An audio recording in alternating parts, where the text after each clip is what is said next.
If I remember correctly, Legacy was trying to lure them away to the side while we all went into the cars. Yeah.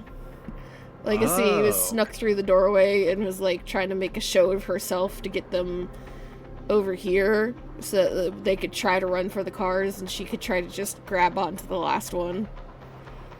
Okay. Yeah. That's fair. How are you getting their attention? Just waving your hands and being loud? Yeah. Classic. Yeah. She also used the microphone thing or whatever, like she did last time, if I remember correctly. I think so, yeah. Microphone thing? The radio signals. Because that's how we disturbed them last time, was by fucking with signals. Yes. Yeah. Okay. Yeah. So if you're running off to the side, we're not gonna probably need initiative for this. So you're going to run off to the side here, and all of these drones are going to buzz after you. Everyone else... Oh, why does this sheet look so different? The NPC sheet looks really weird. Mm-hmm. Also, All the sheets look weird. I can't really see my skills. Huh. Yeah, it put all of the dice vertically for some reason. And I have this tiny little window to look through it. You can't scroll? I can, however, it's pretty annoying. Hold on. I send screenshots.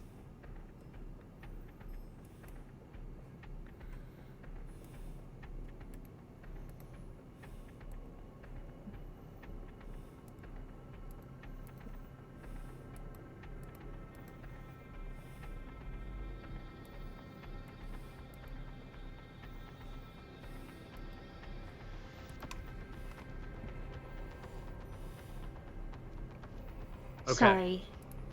I just don't know what to do. That's fine. You guys run to the cars. Mm-hmm. And I mean, that's...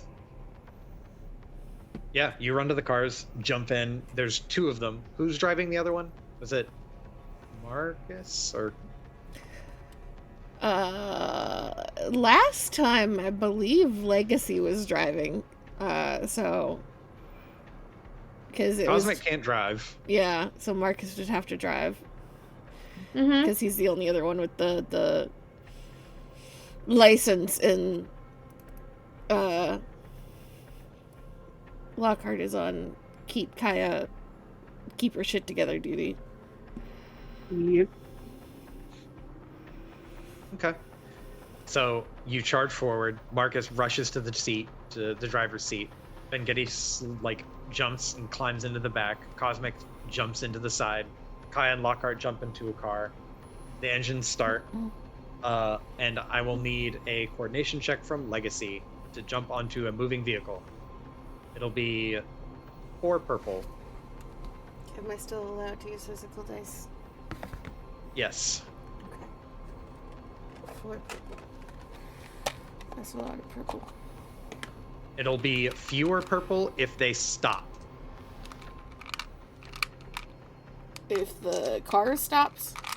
Yeah, if the car fully stops and lets you jump onto it, it'll be 2 purple. No, we're not risking that. 2, 3.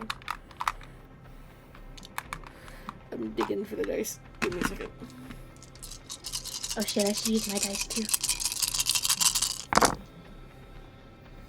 Oh, there's a triumph. At least one. Now I do the math for everything else.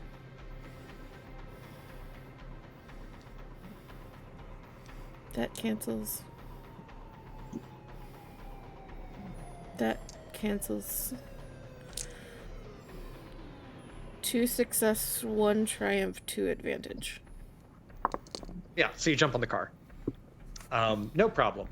And you guys speed away into the night, able to outpace these bugs as the buzzing, grows more and more distant as you are flooring it, going like 55 down this dark stretch of constructed, I don't even know what to call it, suspended catwalk roadway. And it's just dark. The only lights in here are from the headlights of the cars and the electrical, not emergency lighting, but the little bulbs that are stationed every couple 50 to 100 feet. But you guys escape the buggos, no problem. As you make it to the other side, I'm trying to remember what was on this side. I believe this was the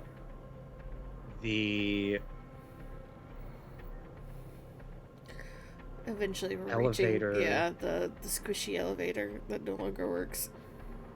Yeah. So you arrive back here on the opposite side of this of the another blast shield ass door, and you get to going through, just running through your credentials, which you have an all access pass basically. Hold on. Turn that down just a smidge. You guys enter and see that there's still the vestige of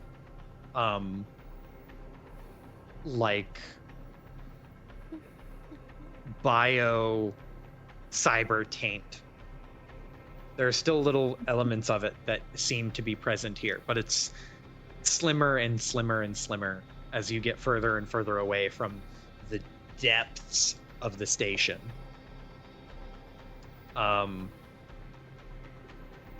But I believe, if I remember correctly, because you've already gone up, you went up the freight elevator, which was the where Mind was. Spot where Mind was. Yeah. So that kind of got you around. No, that was after you got to the squishy elevator. Okay.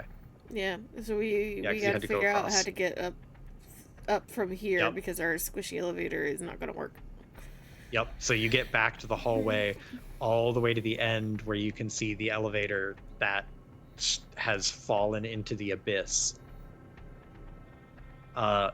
Looking at a system map, a structure map, you can see that there are other pathways that lead to elevators, though they're long walks and more catwalk driving potentially.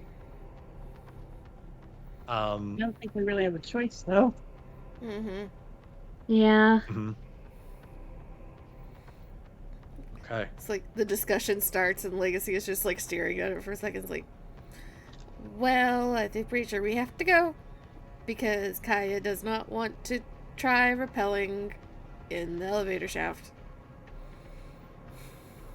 She shivers at that thought. I don't think any of us want to do that. I mean, it would be kind of cool. No, it wouldn't. It'd be fucking crazy. And awful? Fucking awful? I'm not saying we should. I'm just saying it would be kind of fun.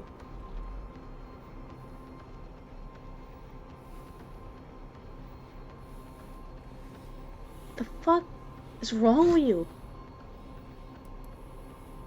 I guess we should just keep moving. Yeah. Maybe to see if we can find any type of radio equipment or phone station or something that might be able to get us a signal up.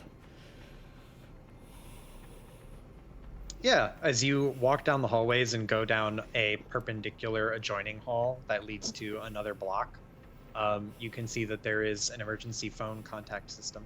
well, not emergency contact system, but a phone contact system that is wired. A landline.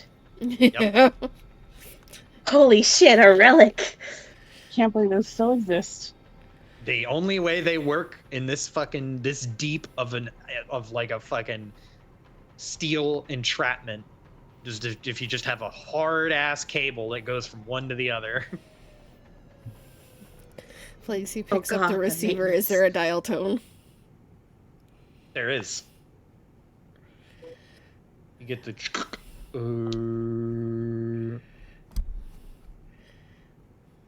Like, she just kind of like smiles and she'll shake the receiver a little bit at everybody, like, well, we have contact with the mainland again.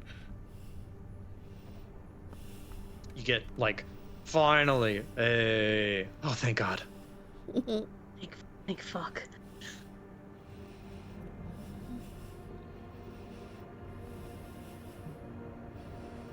Mm. Who you want to call? There is a list of. Ghostbusters. Ghostbusters. There is a. There is a list of numbers that are contact. There are like, block coordinator contacts, emergency services contact. There are several different like listed numbers in like a little sticker on the side of the phone. We're Can gonna we use? take a picture of those just to have them. Mm-hmm.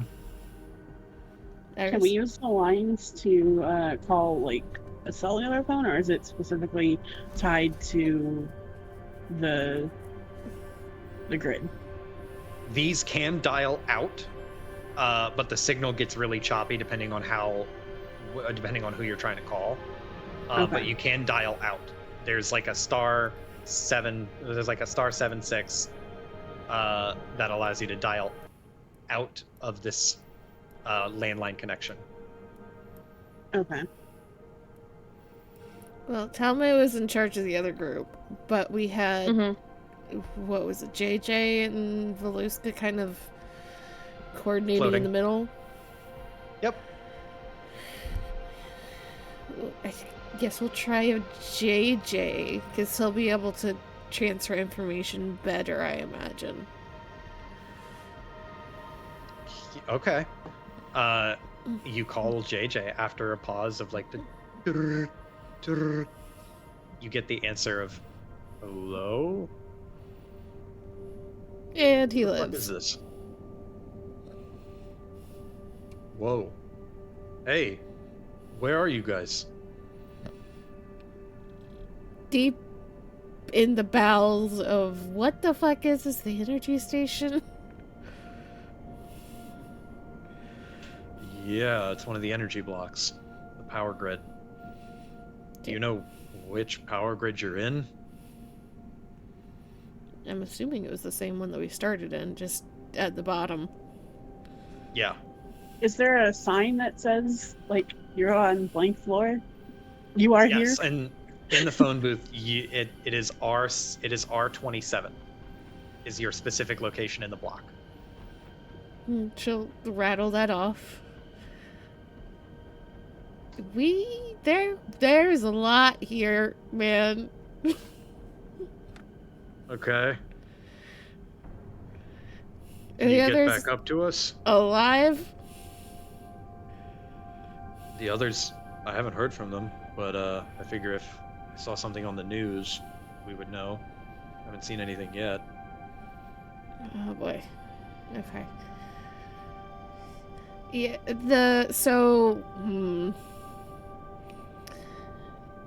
the elevators near us are, let's just say, unusable is a kind word.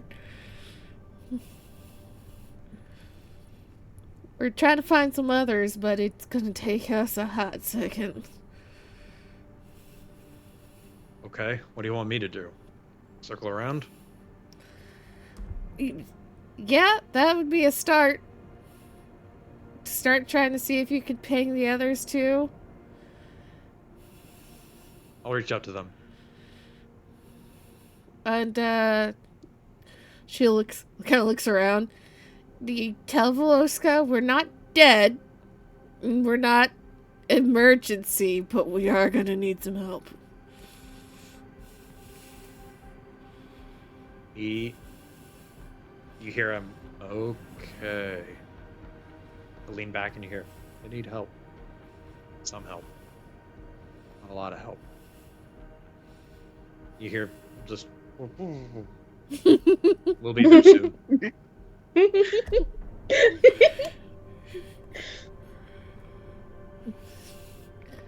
Thank you, See if you can JJ. get up to the surface. We'll wheel around and try to contact your friends. Can I call this number back to reach you? No, we're about to keep moving, but, I'll ring you again next time we find one of these in the upper levels. Okay. Good luck. See you on the surface. Yeah, here's hoping. Just click.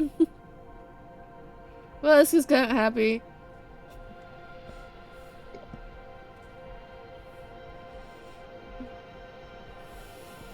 Well, now what? We just keep running that way until we get to another elevator? Sounds as good as any plan. I don't got anything else. Are we sure the elevators are going to work? Nope, but unless one of you can magically create an elevator that goes to the top.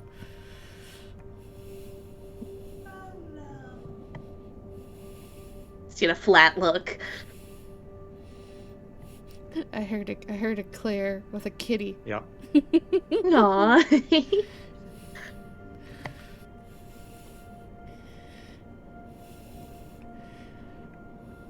Yeah, there's a lot of shit I can do, but I can't do that. Besides, that would be more. And she like points towards Kaya and Bengetti. Yeah, if we had like 1 million people and a whole lot of time. Can't fucking build an elevator. You want me to put a shaft somewhere that is just... Wait. Then That's why not how you it ask works. me the stupid questions? Stupid question. It's a frustrated question. Can we just go? Yeah. Think we can squeeze one of those cars into the hallways? Makes Can travel we? a lot easier. You could probably get it into the front room area, but turning on a 90-degree angle is not going to happen. What if we take like a 97-point turn? No.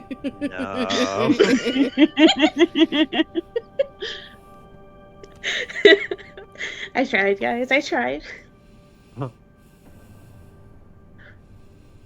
So you guys start the long and arduous process of walking from one section of the block to another. Ugh. Walking all the way down until you get to R26, which is, We have brakes. or not R26, a different section of R27. R27 is the floor. But you walk to a different chunk of the block all the way on the other end of R27. And you get to the other, what should be freight elevator that should, by all accounts, should go up. And as you walk over to the freight elevator, you are, it seems to be in working order. You click the button and you get the, as it starts to roar to life and slowly come to the call. After a few seconds, the elevator does appear on just from below. All right. Can At I the walls. test the Yeah, can we fucking safety test this shit? Poke the metal? The metals seems rigid enough. It doesn't seem squishy. When you are in the elevator and like looking around, you can see there are some spots that seem a little sus from like higher above you, along like kind of scattered along the walls, but it doesn't seem to be as bad here.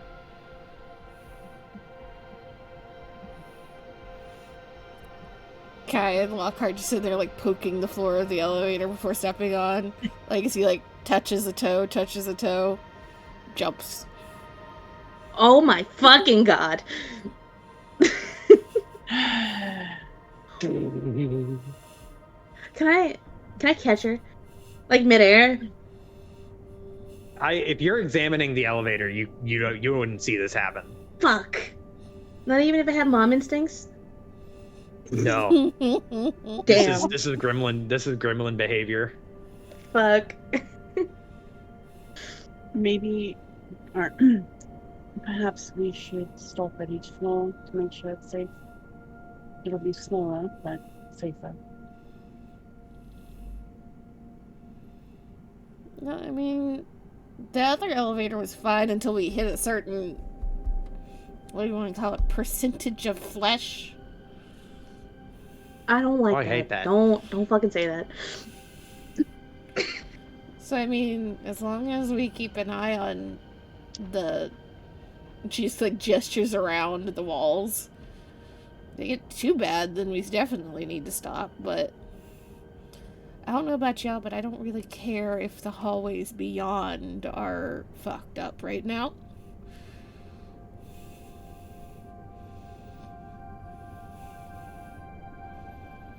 I'm just more concerned about the shaft itself. We could just go up and see how high this one takes us.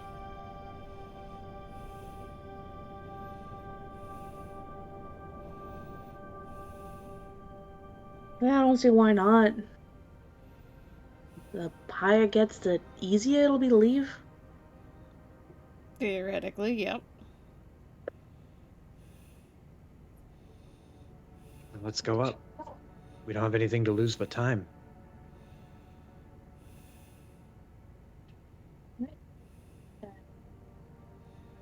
With no more protests, I'll hit the button.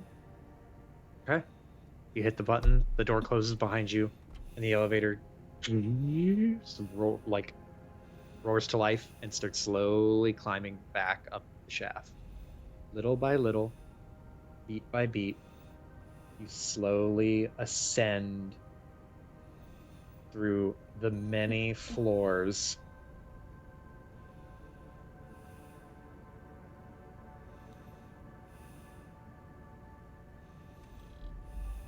Hold on, let me...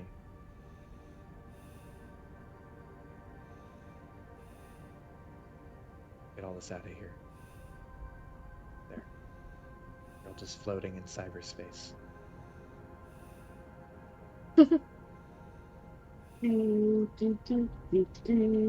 So, as you all slowly ascend, it is a long elevator ride. Even as fast as it goes, it is still like a pretty long elevator ride because you are going so many floors. But eventually you get all the way through the R block and then through Q and all the way up through the alphabet until you get all the way back up to A.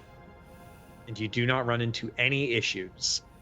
You are totally free. The walls do have squishy spots on them, but none of them are squishy over the actual like lift controls and like the belt or the rail on the wall. So you avoid the squishy problems that you would have otherwise dealt with. And as you get higher and higher and higher, the soft spots on the walls become fewer and fewer and fewer until there's no more. And the walls look like they should look.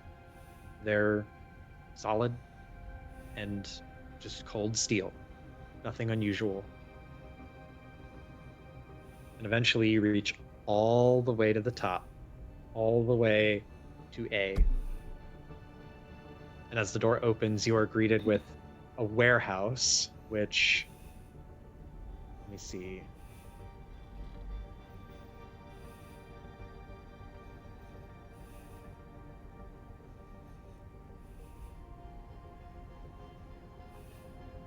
yeah. This one.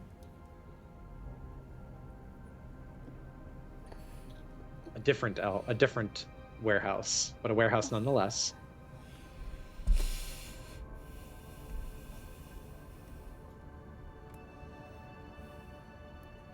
But you disembark and walk all the way back down the hall and exit through the sealed door on the opposite side of the chamber.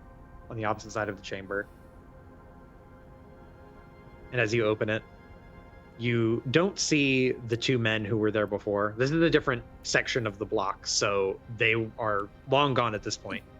But it does look familiar. It's more of this cookie cutter, like repeated structuring or repeated construction stuff that you've seen time and time again in this of the station.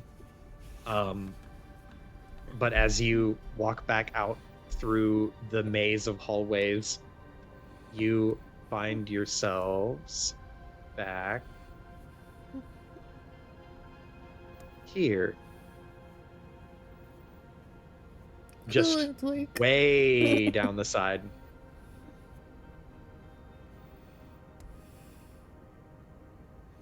But you're out. You're officially on the surface again.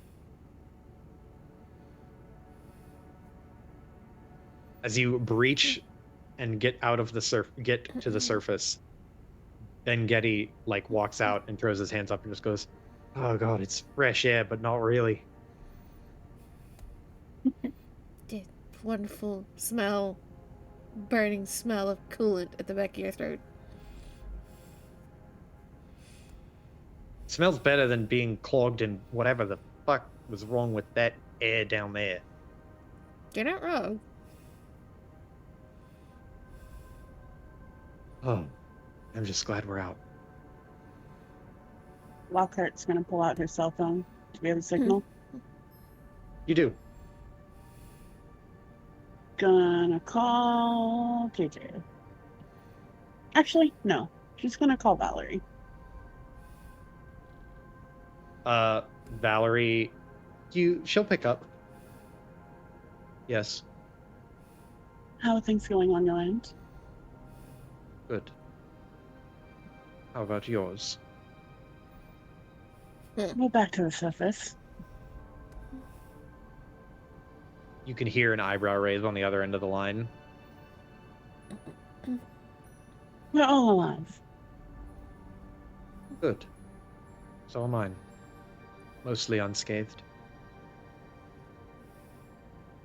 Do you have to deal with the ants? Do what? Did you have to deal with the fire ants? We did.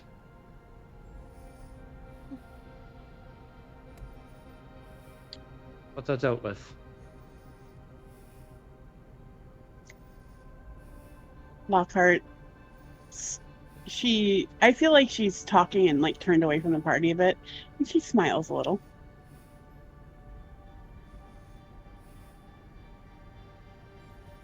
Where are you all now? I'm not sure. Somewhere in the power grid. I wasn't really paying attention to the directions.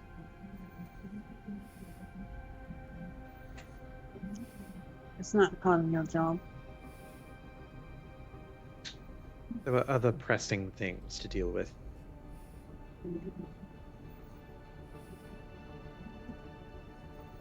We'll be in contact with JJ and the rest of the crew and try and get everyone picked up and gathered again. Do you want to contact him or shall I?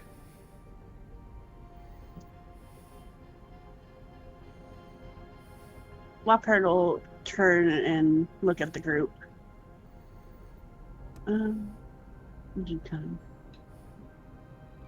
We're at like saying where we're at in the grid. Yep. Good. We'll be there shortly.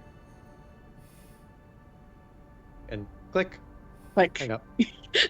Huh?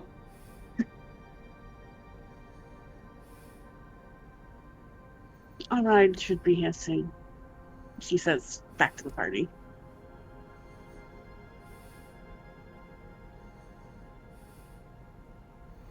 Cool, we don't have to go running up and down this place with fucking flare.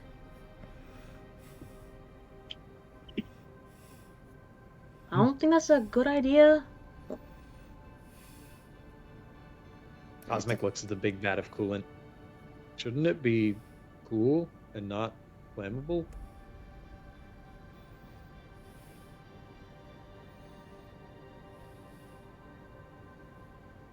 He has a point.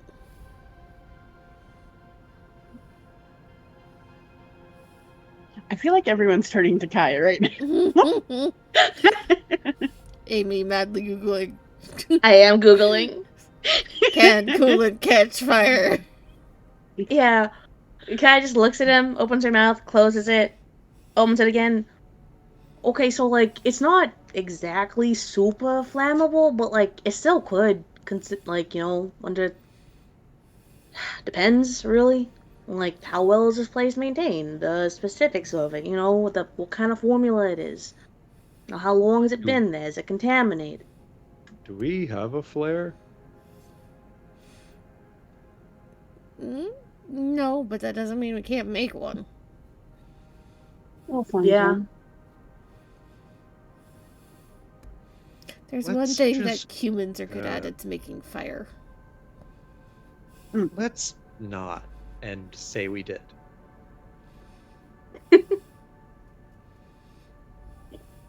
But you don't want the heroic end of the movie scene where you're just running with the flare in the air. We got chased by bugs and had to walk around an elevator. We're not in an action movie. Lockhart raised an eyebrow at Marcus. He looked at you and shrugs like, what? I thought you were trying to, you know, get that through my head. I was, but I didn't think it had.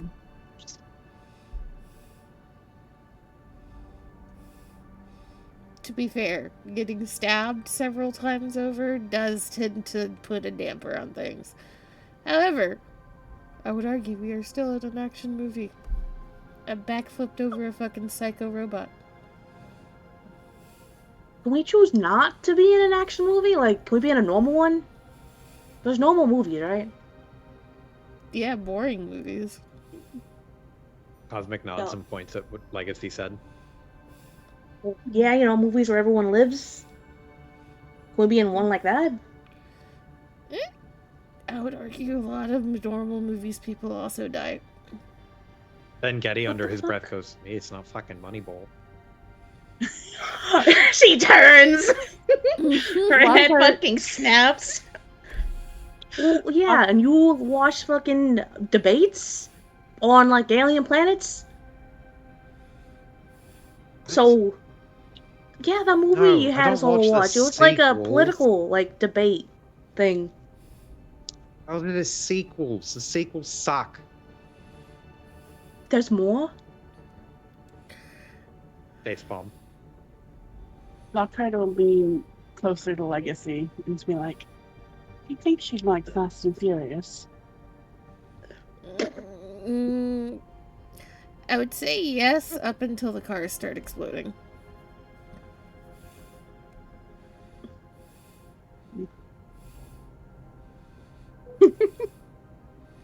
Then she get mad that the cars are exploding. I mean, they all get fixed in the end, usually.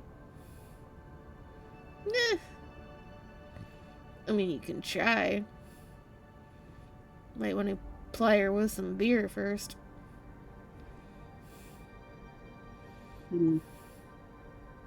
As you're having this conversation, you see around the bend through one of the giant, like, duct entrances to this area, a single AV float in through the duct and swoop wide around and come right down in front of you. And it hovers just over the coolant, splashing a little bit of the coolant on the edges of the shore. I don't know if it's a shore, but it's sort of like a shore. Splashing edges of the coolant on the shoreline, the metallic shoreline. And the door opens up, and inside you see everyone. Get in. Hey, the chauffeur. I'm not a chauffeur. Kinda are today. Thank you.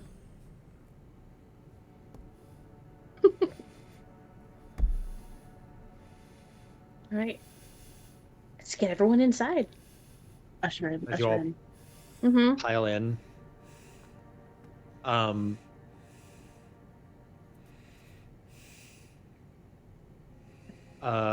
man. Where's my character images?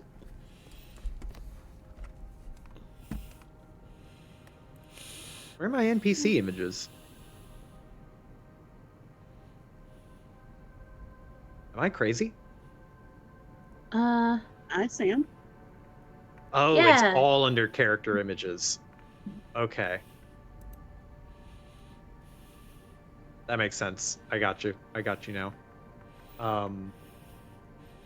Yeah, you started posting shit in that before we started having a bunch of organized channels. Yep. But as the door opens and everyone starts climbing inside, Sprite leaps out and they hug you, Legacy. Oh my god, what happened? Actually, shut up. I don't care what happened. I want to talk about what happened to us. And they're going to go into a long and winding story about what happened to them. And their whole thing. And Maxine chimes in with little tidbits every now and then. It is this long, winding tale about how they were dropped off to another section of the block that was crawling with fire ants. And they had like a shootout, and they got it all on video. And there were fire ants coming in from different vehicles. And then at some point along the way, they all just started vacating the premises. And like all this shit, like all of this like open combat happening on the station, which is just fucking crazy that it happened on the station. Like just guns going off like willy-nilly. That's insane. And Maxine poking it and being like, we didn't see any dreamers. It was actually kind of disappointing. Oh, I have so much, so many goodies for you, my friend. So many. What kind? All the data you could ever dream of. She puts her hands on her cheeks. Did I make a mistake? Did I go with the wrong group? No, you went with the right group because we needed at least one Brainiac per group.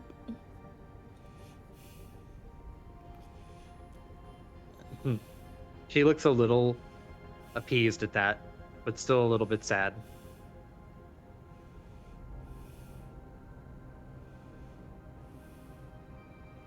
I guess if we're... Is JJ taking us back to the apartment? Where are we going? Yeah. JJ would take you back to the apartment unless someone protests.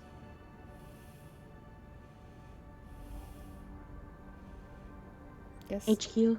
Yeah, on the way there, Legacy will also tell the story as best she can with photo and video evidence. The pictures tell a story all their own, but on top of what you describe, it is unimaginable. Maxine melts in her chair, just mortified, or not mortified, but I'm not sure what the word is. Jealous. Completely and overwhelmingly jealous that you got something that she could not have she wanted to experience that so bad. All of that was like her desire, her deepest desire, and she didn't get to experience it. Sprite is just impressed that nobody died. Valerie doesn't say anything. She just waits quietly, implacably from the back. Palme chimes in and talks about how she got footage of the fire ants just opening fire and attacking people, and like all of this evidence that the fire ants were using like illegal weaponry and taking stuff like clearly using governmental arms and like what's the word? Not armaments. Vehicles, resources, like governmental resources that were like reappropriated to Tetsuo for some reason. And like it is a big exchanging of recorded info, but everyone who sees what you have is just completely taken aback by it and doesn't know what to say to it. They just stare wordlessly at it until you say something. This kind of gormless stare of like, what did you actually see? That's real? That's down there? And Legacy can, anytime they're like, that's not real, that didn't happen, just fucking point to her fucking arm that has been fucking alien mutated. Alien machine mutated.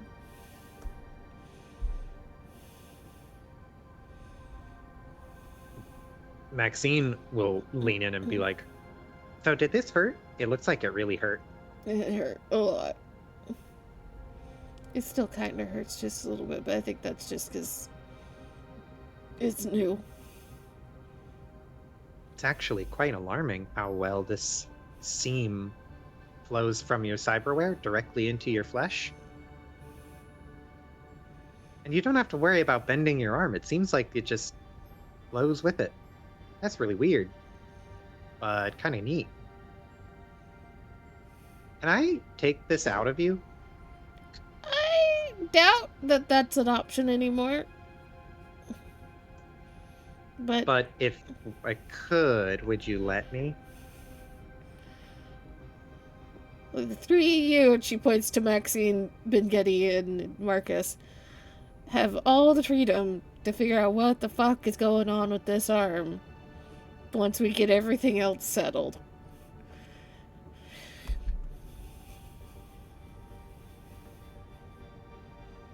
She seems appeased by that. Nods her head, crosses her arms, and leans back.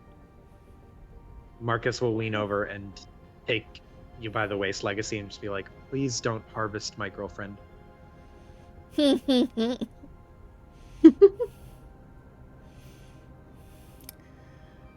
I think I'm safe from that. She'd get bored.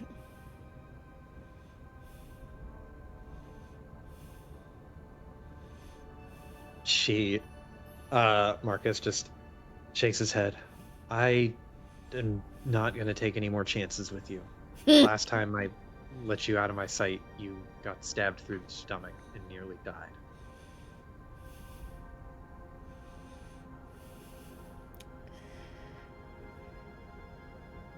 But I didn't. He just gives you a flat look. Hey, you have been stabbed like 50 more times than I have. Yeah, I'm kind of good at it. That's not the thing to brag about. Isn't it? It just means I'm really tough, right? Lockhart, why'd you do this, man? Lockhart, I imagine, just turns her head, but you can see a little bit of a smirk on her face. Lockhart can also feel eyes boring into the back of her head.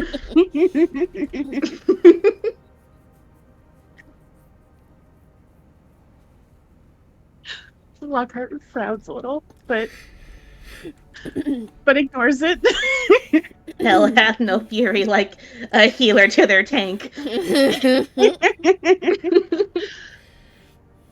We're lucky we have such an amazing medic with us. Yeah, that's not gonna fucking save you.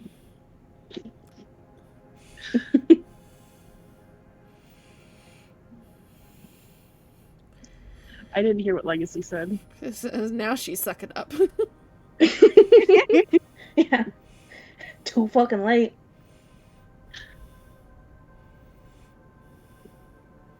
Well, tell me. You think we got a story worth telling? Yeah, I think we do. I don't even know where to begin with all this. We could just blast it all out, but I think if we take our time and come up with something really good, we can really shake things up. Do you think we have enough stuff, or do we need to dig up more? I mean, we have a lot of stuff that won't be ignored. There's so much here that, I don't know, it has to be worth something. And I don't think that we can necessarily take forever in telling the story either, because if that hive down there at the very least didn't die, that's just going to keep getting bigger and bigger until this particular energy block goes out of commission. And I'm pretty sure, but you can correct me if I'm wrong, Kaya, if one of the batteries dies, usually that's bad for whatever it's powering. Just like gestures vaguely around. Yeah, generally. What'd you say, Iris? I was saying, like, I'm in agreement there. We also don't know if, without Tetsuo having a head right now, they'll be running around without a leader, but they could still cover things up. So we don't want to hold on to the information for too long enough to get our story straight and figure out where to point it, but before Tetsuo covers shit up, before the hive grows, before fucking Ogre Mock or one of the others decide that they're going to try and go poking around where they shouldn't.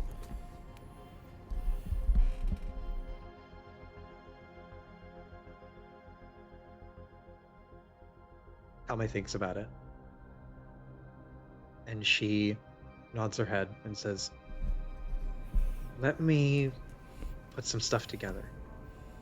I have an idea that I think will be worth waiting for.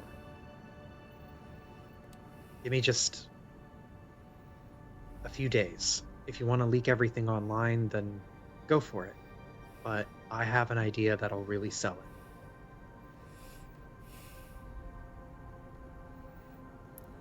Well, we can take what's not important and start leaking it to keep them on their toes. Keep them running to cover up the newest shit. Until you're ready. And didn't the hacker group, weren't they releasing little bits of information as well? Yeah. Yeah.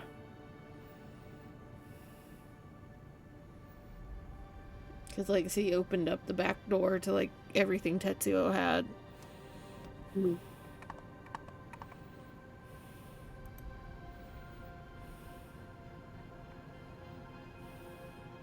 You guys did good work. With all of this, with everything. I'm surprised you all made it out. I'm surprised we all made it out. How banged up do they look? Pretty beat up. Like, Valerie has been shot. Sprite has been shot. Maxine is, like, bumps and scratches, but is otherwise okay. Her arms, her extra, like, robotic arms are damaged, but they still work. They're just roughed up. Mm-hmm.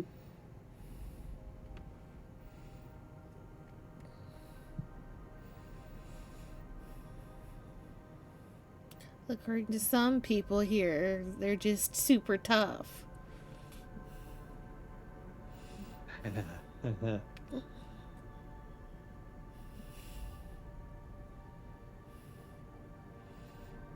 After you release this story, I vote all of us go to the fucking spa resort.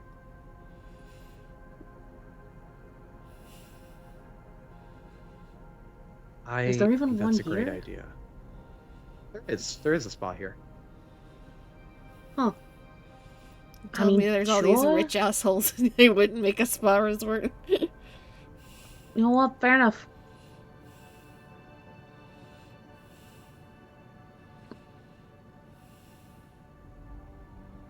A bit of a vacation does sound nice.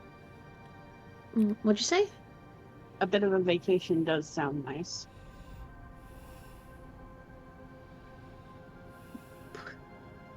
Yeah. Especially just sleep. Does that count as a vacation? Just sleeping? That's the start of the vacation. Okay. I could get behind vacation. But that's assuming you don't need any help from us for that thing you got planned? No. Looking at... All I need is the information, and I'm going to stitch it together and make something unforgettable.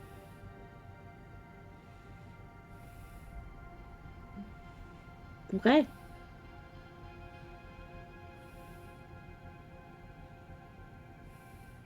Let's just get home for now. You can say that again. Mm-hmm. God. And cheers to that, bro. Cosmic looks at his hands and then clenches his fingers into fists and then unclenches them.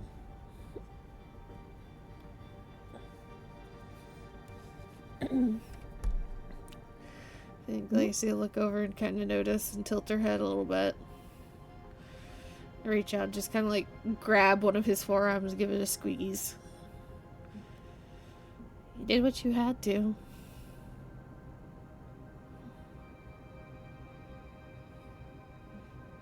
He I looks kept at your all of us arm alive and for that. he like traces your arm back to you, and he goes, do you think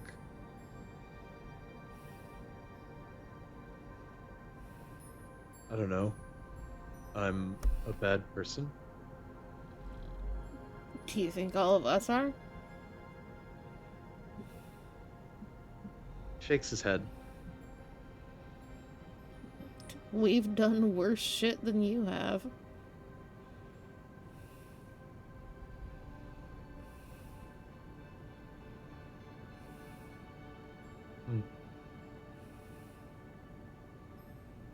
I think I'm gonna stop shooting for a while.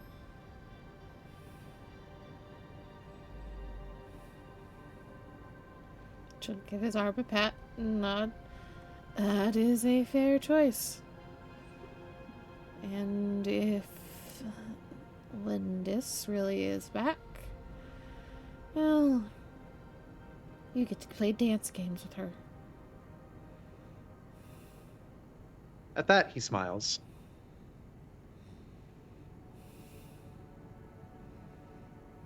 That sounds nice. I want to go play games.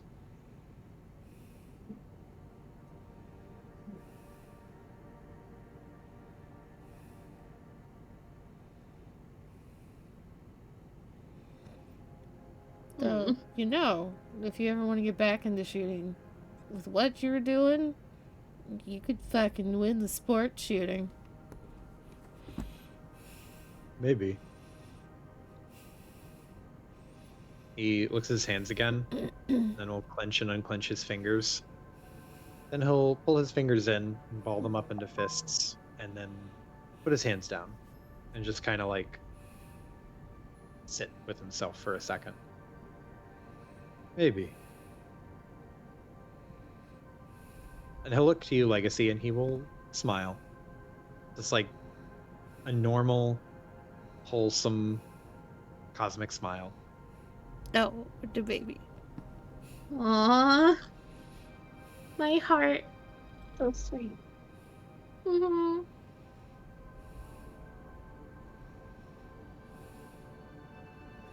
Legacy will turn You on guys- Vengetti and be like, and you are going to the spa with us. Fucking why? Because you need to stop living in your little hole. I like my hole. Yeah, but there's more to the world than your hole. Ugh. Fine. Will I even let me in? Don't I have to separate spas by men and women? Not every spa. Bengetti with a tan. That'll be fun. He makes a very gross face. Lockhart chokes.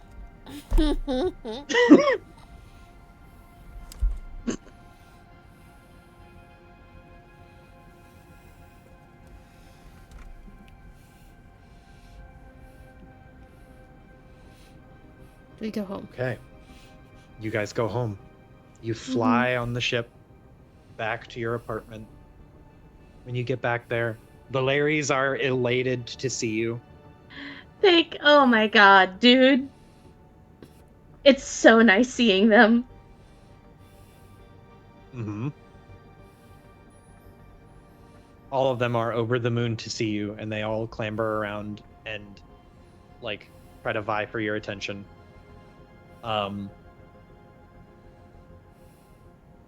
As you wander through the apartment, Lindis is gone. Shit. There's a note on the bed where she was. What's it say? It says, "Dear everyone, thank you for saving me. I have to go find something. Maybe I'll see you again. L."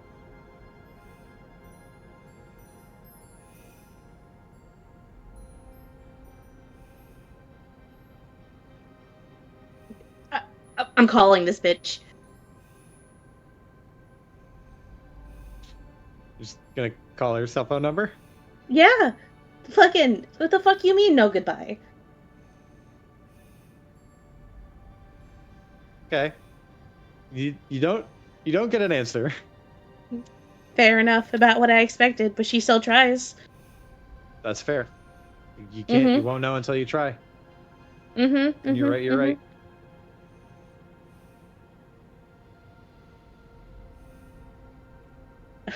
Everyone else is taken to their own various homes. The only ones who are left with you are Marcus, and unless you want other people to stay, the only ones who are going to be left with you guys would be Marcus and Ben Getty. After we get Everyone else is medical clearing by Veluska to be. Yeah. Yes.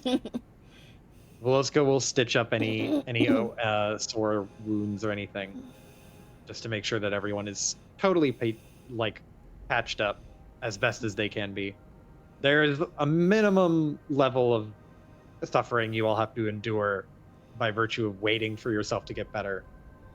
And the fatigue is real, but mechanically you're all fine.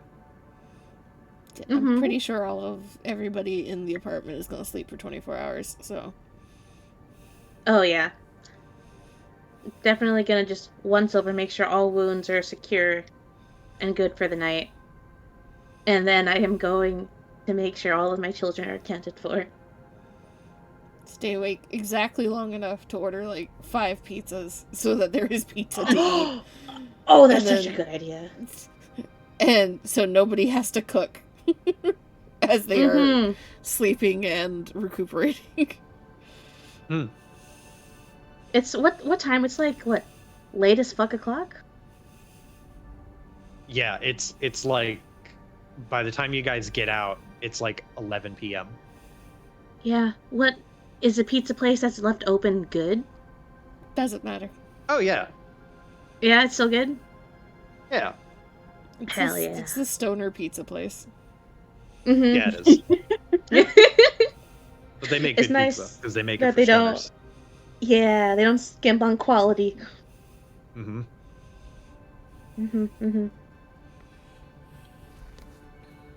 you get pizza.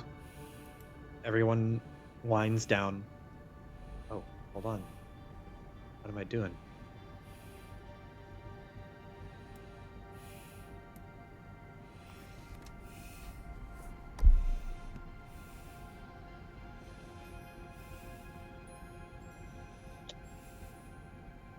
everyone going sweet their separate home. ways.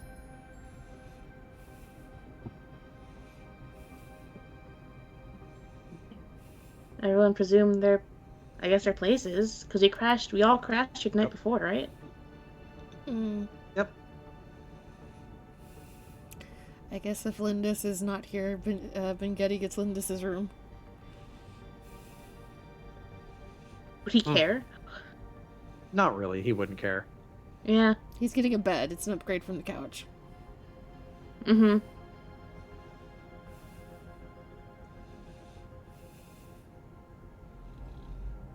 You guys all find your respective homes and rooms. Where does Lockhart sleep? He sleeps on Kaya's couch usually. Oh, okay. At least the night before he did.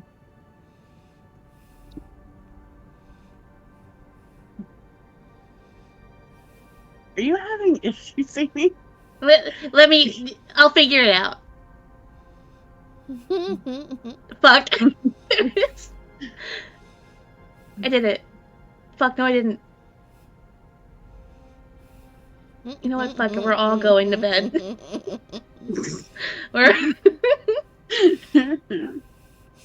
Just Legacy watching Kaya disappear into the room, followed by Big Larry, followed by a whole bunch of little Larrys. Little ducklings. Looks towards Lockhart.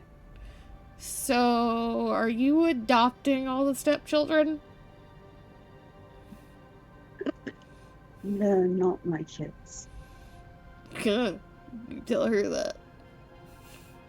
I'm not mother material. Looks pointedly at the last Larry that's going through the doorway. Oh, may I also remind, Lockhart has Leo, I think. Mm-hmm. True. As her little drone that she's got.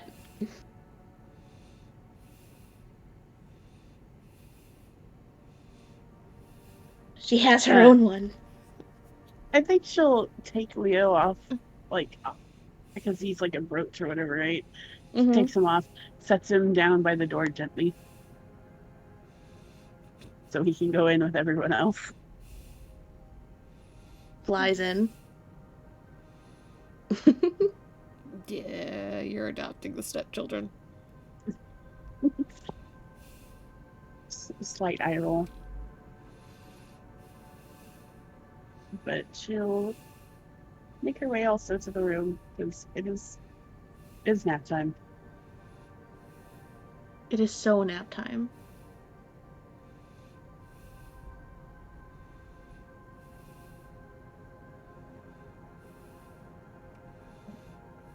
Okay. You all finally get to rest for the day. The following day, there is chaos in the news. There's a bunch of arrests that had happened from Gigadeath. There were, obviously a bunch of court cases opened up on behalf of some of the people arrested. There were also the raids on many of the major corporations that existed in Business Square during Gigadeath. Many corporate entities were damaged irreparably by the events of Gigadeath. Tetsuo has had so many information leaks that their stock has tanked dramatically. People have been asking for a statement from the owner and the CEO, who has refused to make a statement according to the board. There's not societal upheaval, but a lot of unrest about everything. There's just so much that has happened in such a short amount of time. Even spamming some of the things you found in the depths of the power grid station doesn't pick up as much traction as what's going on right now in the major news media, because they cover all of this intercorporate drama and rebel shit going on. But is there anything you guys would want to do on the following day? Like the next immediate day? Definitely would want to check in with Rat and Bastion and Chains and all them. Make sure they're all good. Yeah. God,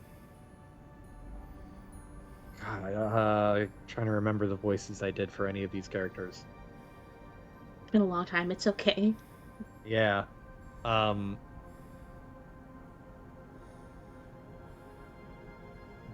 Rat is okay. Rat wasn't arrested. Rat's fine. And so is Gadget. And all of his social media pages are doing well too. Hey, Giga Dog. But Rat is fine. That's for sure. Bastion and Chains got arrested and spent the night in jail, or 2 nights in jail rather, because you guys had Giga Death and that kind of rolled into a night and another day. So they've been in jail for a night and a day, but they're not held for anything more than just like public unrest and like disturbing the peace, because they were in the crowd of people. So like during the mass arrests that took place.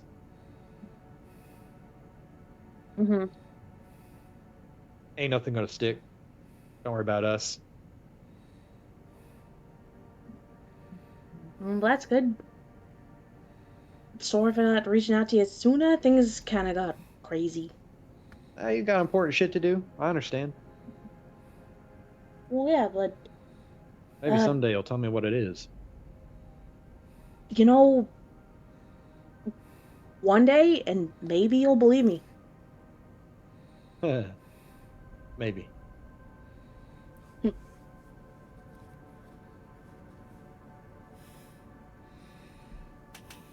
But yeah, they're good. As good as you can be in the in the aftermath of a not global event, but almost like national event in terms of the station.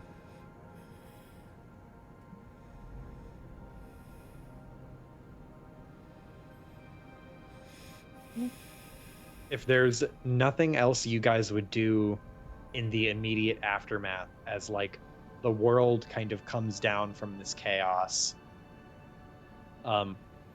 it does seem like life kind of slows down. In the aftermath of everything you guys experienced, it seems like nothing happens anymore. Like for at least the next 2 or 3 days, there's no real news that takes place. There's no big events that happen in your lives. It's just recovering, eating, sleeping, enjoying each other's company, checking in on the others who you care about. It is just like a haze of surreality where all of what you experienced happened, but how do you tell anyone about it? Aside from just showing them pictures and being like, no, I swear this is real, and trying to convince them to believe you, but like having nothing else other than your own eyewitness testimony, and like you still feel like you're a raving madman at some point. But it goes. Time goes by. Eventually, you get a call from Talmay, who reaches out to say, okay, I've got something. If you're ready to hear it.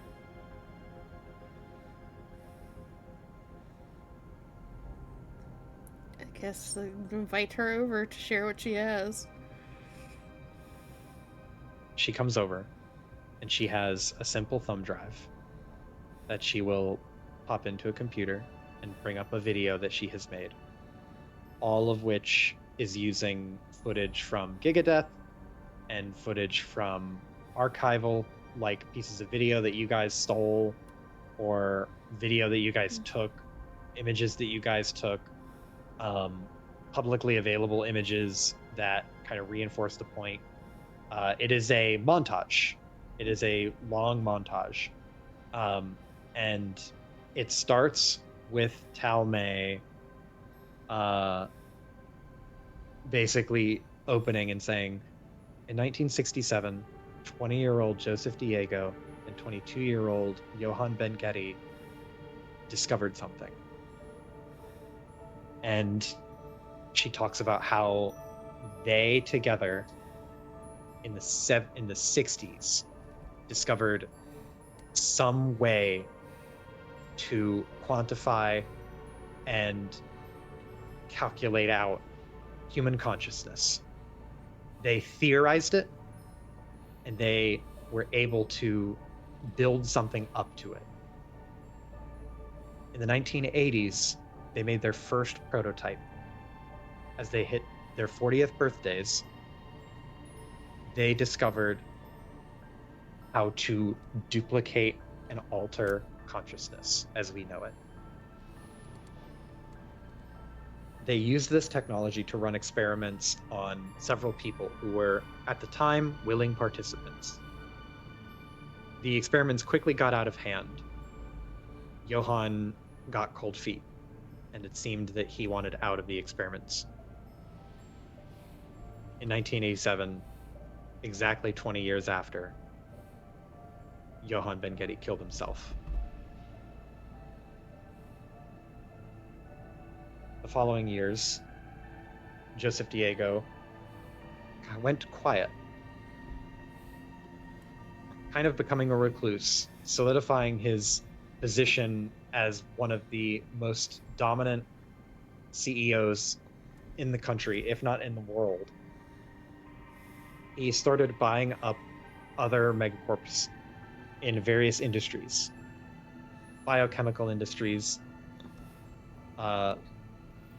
neurotech industries, and pharmaceutical industries. All of this was built to serve a purpose of creating and replicating human bodies grown in test tubes for the purposes of duplicating duplicating his own consciousness into a new vessel, effectively making him immortal. It was through this process that Joseph Diego was able to perfectly secure his lineage forever, indefinitely. So long as there was another body, and so long as he had a copy of his brain, there would always be a Joseph Diego.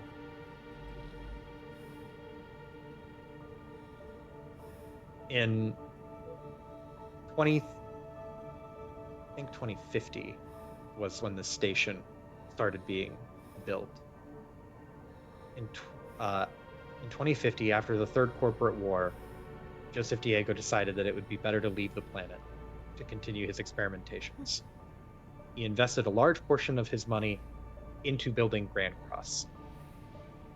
It was later found out that a lot of his funds during his exploits during the Corporate Wars, which were both well-known and not well-known,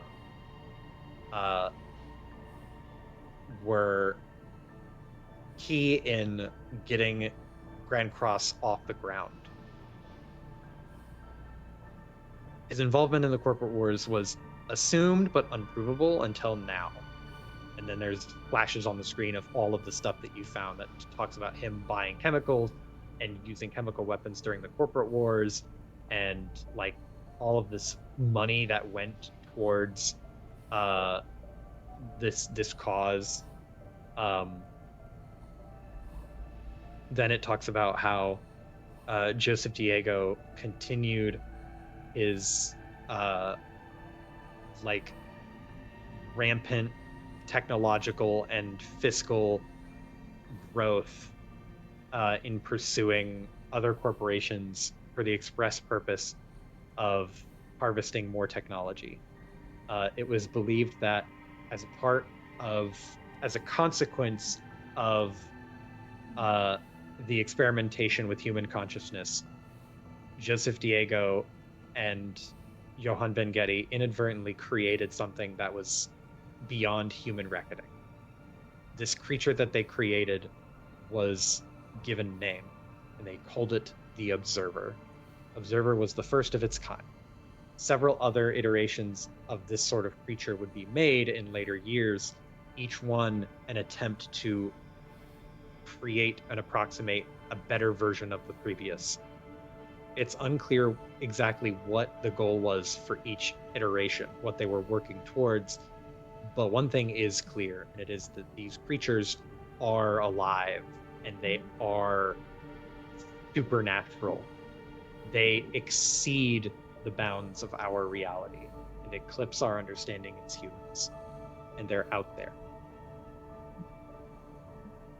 We don't know how many there are. All we have right now on record is proof of 3, but they're real. It goes on to talk about how Joseph Diego's exploits in cloning technology extended to creating clones of other people, and it was used as leverage to strong arm people in business to stay with Tetsuo, or to leverage them to keep them from leaving Tetsuo, because they were basically promised immortality. This kind of led to Tetsuo accruing an unreasonable amount of power, because once they got someone, it was easy to retain them. And this sort of made Tetsuo climb extremely quickly in terms of like corporate power. From this, Tetsuo started investing in private projects, most of which the data on most of which was redacted or scrubbed. But one project was very clear, and it was an attempt to recreate the dead by taking what was known of that person's data and their digital footprint, and using that to recreate a consciousness and attach it to a physical body. It's not known how many times this was attempted, nor what all the results were, but it was known that Joseph Diego tried in vain to create a clone of Johann Ben-Getty after his suicide.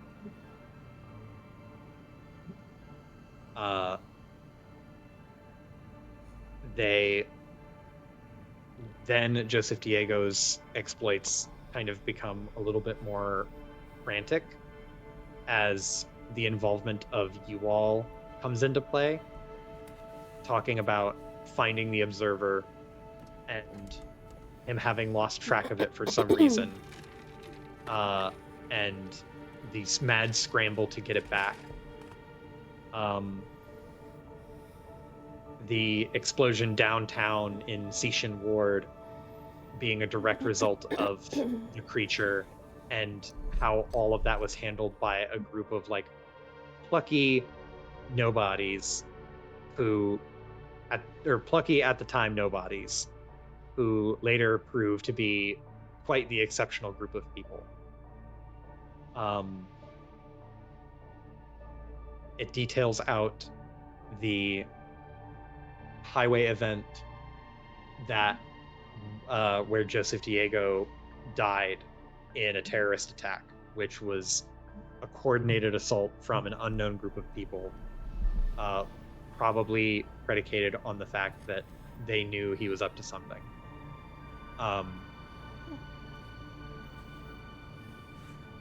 Then it talks about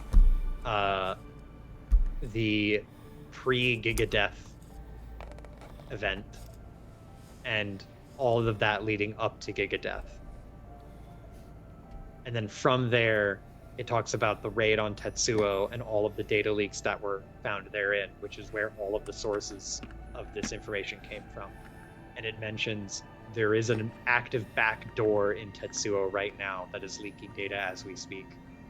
If you don't believe any of the claims in this video, you can go see for yourself. Or at time of recording, at least. And then it goes into the last little bit where it says, what you may have heard earlier in the segment about dreamers and about these creatures being alive and out there may have seemed doubtful at first. But if the proof we had up to this point was not believable, the proof we have from this point forward will convince you for sure. And it shows all of the videos and pictures that you guys took of the various creatures you encountered, and like the interactions you had with it, and like the flesh stuff and everything. And it is a long, like 20 some 30 some minute video that details out what is the full timeline of events. And then it just ends unceremoniously.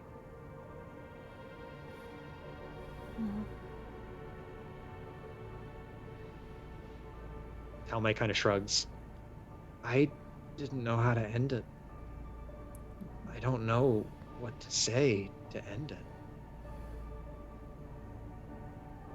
Not really much to say. Because everything is what it is at this point. Kind of up for the station and everybody on it to figure out what they want to do with all of it.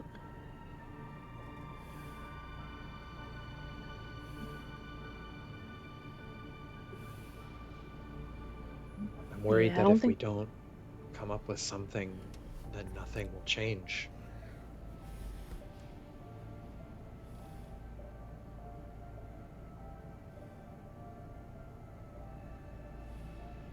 What even is the right way to end something like that? I mean, it's not like we got examples.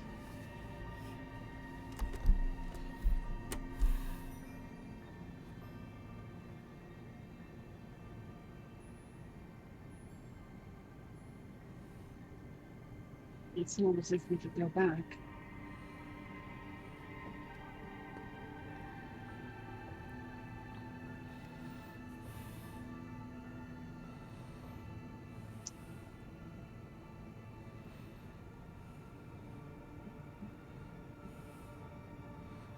It's just kind of like, you see her like knee starting to bounce. She's thinking.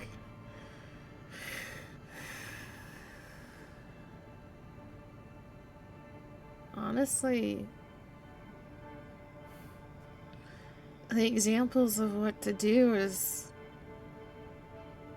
what we've done, what Gigadeath did. Stop turning a blind eye.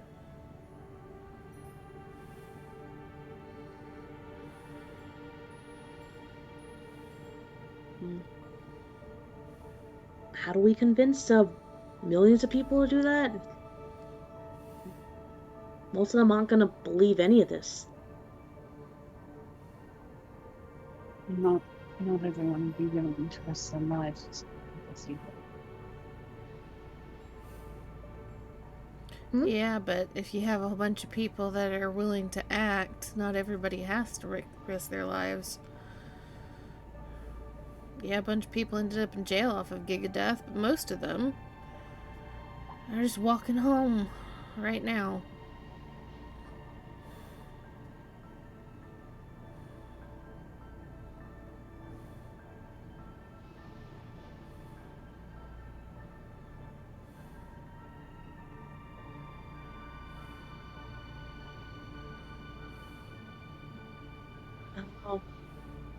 I mean, it's not like any of us could sign off on it. Unless you wanna, I don't know, have Chaos endorse it? Is that a thing you do? You could do? I mean, yeah, but a hacker pseudonym is not going to be enough. It'll convince the dark web, perhaps.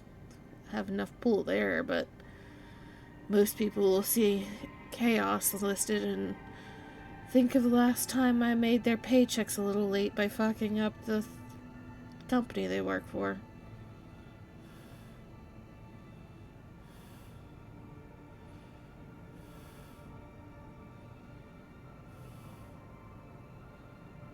I mean, the rest of us are kind of, I don't know, for lack of a better term, nobodies? I mean, who's gonna listen to us?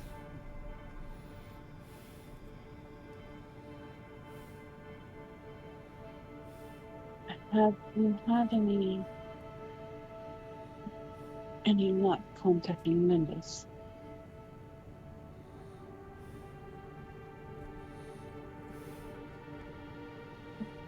Kaya shakes her head. Nope. No call back, text back, even fucking emailed her. Nothing.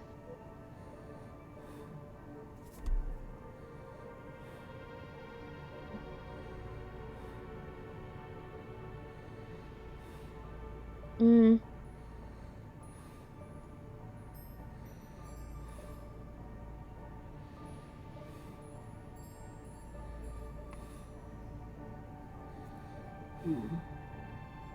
Lockhart kind of crosses her arms and thinks again.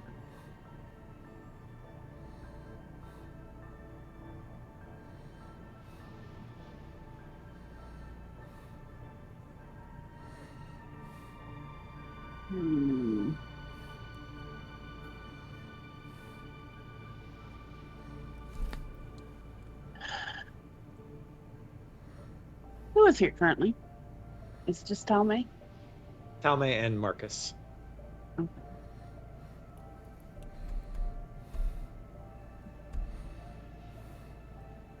I don't particularly like this idea. If you ask Johan.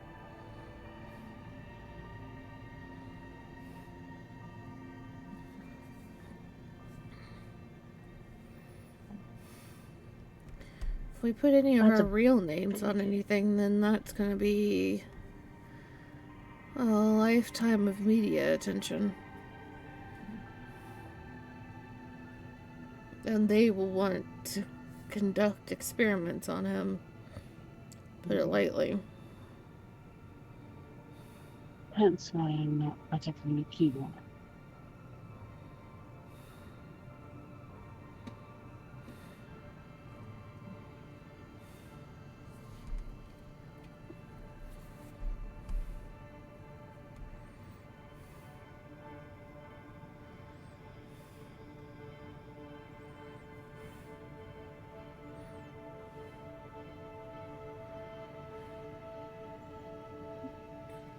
I wonder. I'm looking. Go ahead. I'm looking through the NPC list, like, who has sway? Who has sway? Who do we know?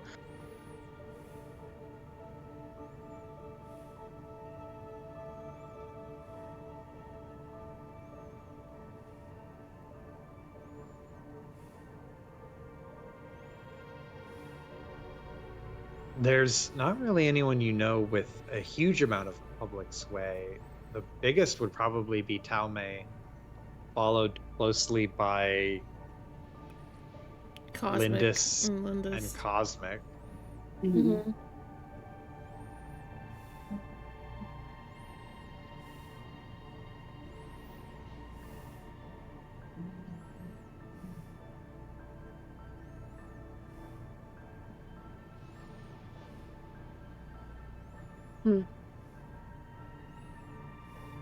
Damn, is there something that we're missing? As far as like publicity? Yeah. Like, something No. we're not thinking of. No, that's all I could think of too.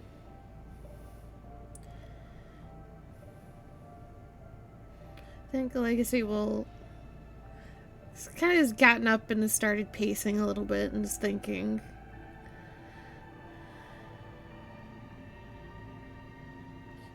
Well, I have a thought.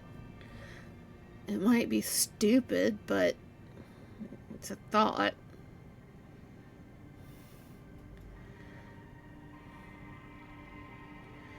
You know why hackers like me and Longview use the pseudonyms we do, use the tags?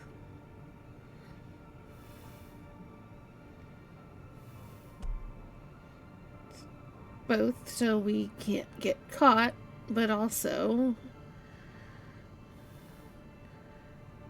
names can get bigger than a person.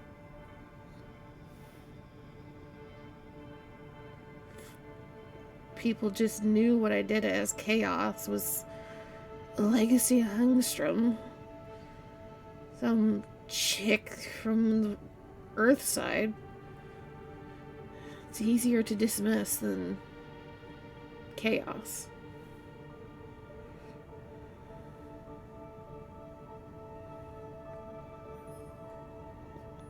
What if we give this a life of its own? Like put a name for all this? Make it like a thing? Explain. Do you say explain? Yeah. Well, it's a thing that's happened in history before, and even in just hacking history. There's been groups that the name of the group grew beyond the group. That name became a seal of approval, a warning, something that made whatever they were going against look over their shoulder.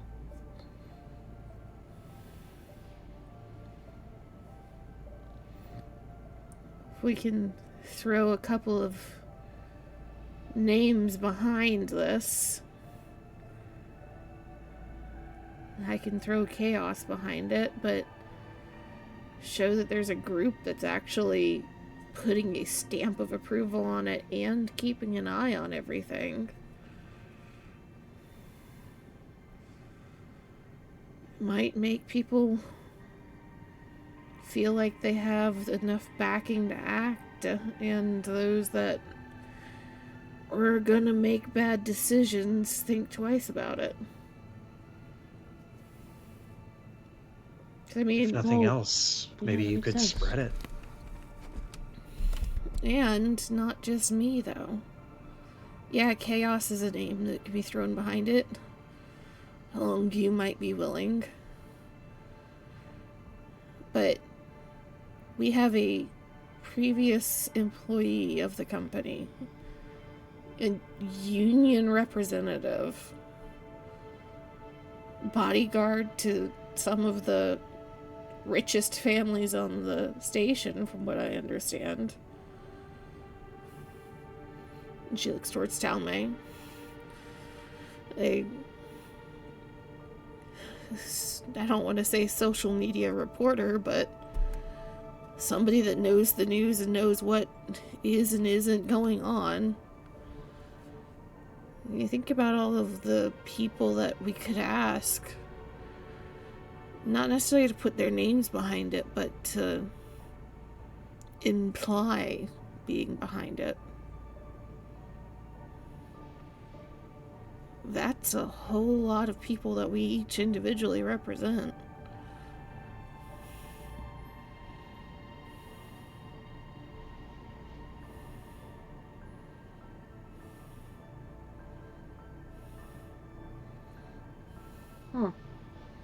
It's worth a shot.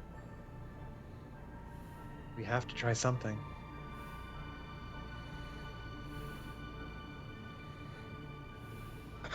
Fuck it. I mean, we fell down a squishy metal elevator shaft the other day. I feel like this is nothing compared.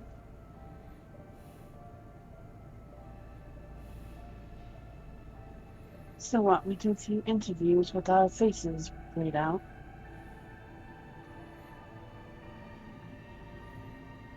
That might be a start. Kind of looks towards Talmay to see if she thinks it's a good idea. She nods her head very excitedly. We can interview everyone and blur out all their faces and get a bunch of people in on this. I can start planting seeds on the dark web.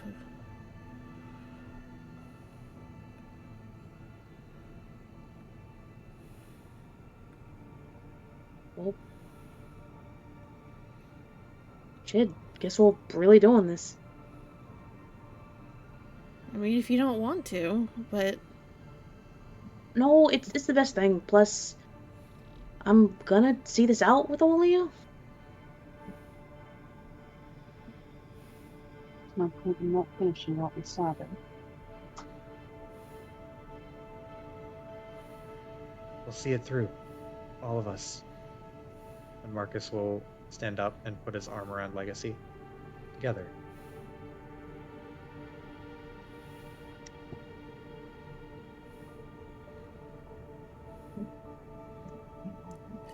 And she'll smile up at Marcus and kind of lean into him and look towards Talmay. I guess you can say that the last section of the video is approved by the collective.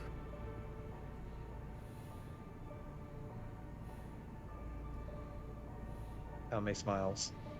I'll get my camera and we can film some testimonials.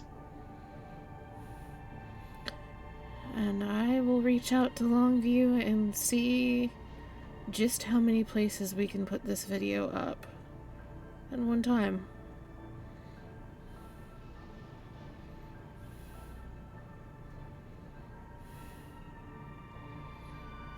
Okay. Alright. Well, I guess I'm making lunch. Huh?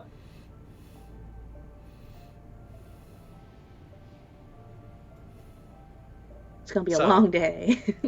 Yes, it is. So you guys go and film some eyewitness testimonial for the video for Talmay, to which she will blur out your faces. She'll also record all of the other NPCs who saw shit. So like Sprite and Maxine and Ben Getty and Cosmic. She interviews everyone and blurs out all their faces, and we'll do voice masking as well, just to get like as many people as she can to validate it, as many different people as she can to validate it. And then she will punctuate the video with these interviews to like add credence to it. And she ends the video after these interviews with white text on a black screen that just says, "Don't let Tetsuo get away with it."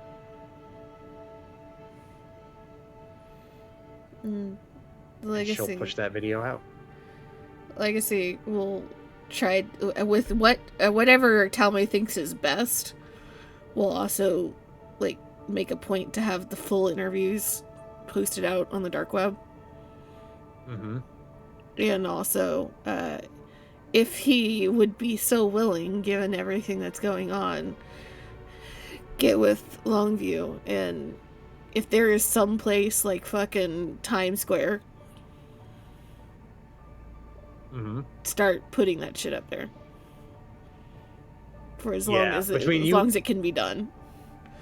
Between you and Longview, I imagine it's you, Longview, and Hijack who meet up in the street, and you're all standing side by side, and you have all of the screens in Seatian Ward or in Voyager Ward or any of the other major wards that have like a Times Square-esque mega television setup, and you throw all of this up on the screen.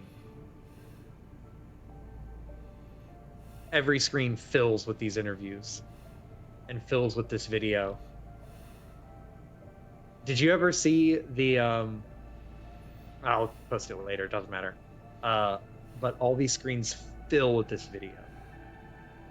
And people gather around to watch it as it completely hijacks all of the advertising to spread a single potent message.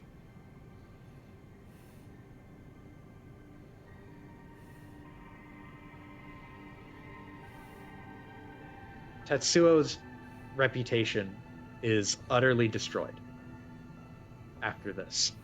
As a result of this campaign, Tetsuo,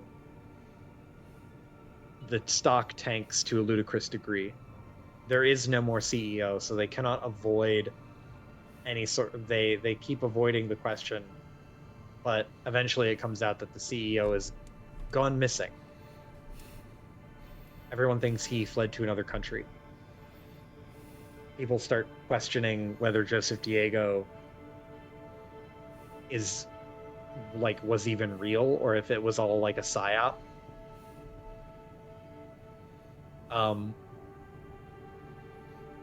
Tetsuo does plug the back door after this video gets out, but not before hundreds of people have accessed.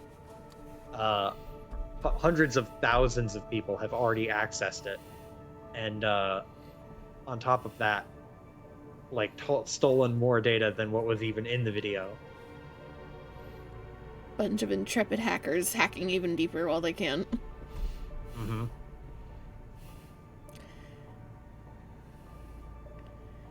I want to say, I feel like Legacy would want to add one thing for the video for Tame. Like, don't let Tetsuo get away with it, and don't let the others start. Mm-hmm.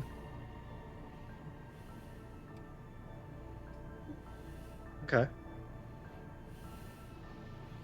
The video raises a huge surge of anti-corporate action.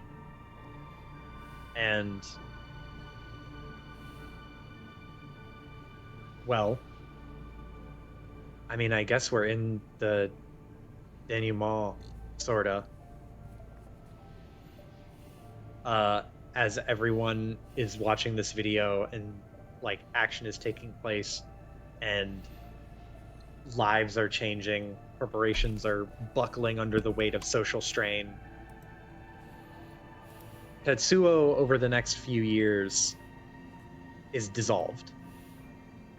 Its assets are seized, other corporations buy it up and divvy it out. The building and everything that was originally Tetsuo is now completely defunct. At least the one on the station is. On Earth, a vestigial branch of Tetsuo still exists, but it is a far cry from what was on the station, as it seems to have very little connection to it outside of the name.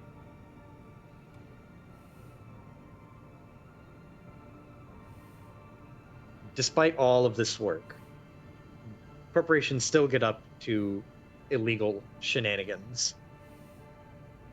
But there are now, more than ever, so many more people who are unwilling to let it go.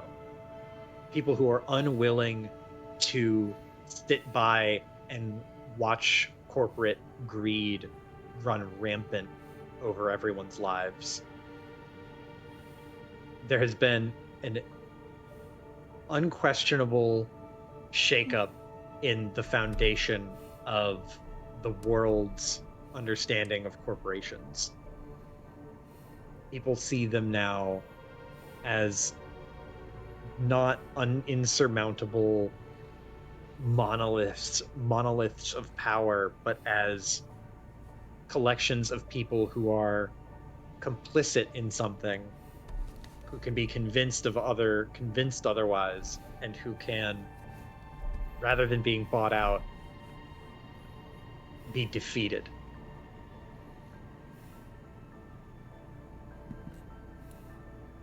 Is there anything you guys would do in the time after this video releases that your characters would want to work on?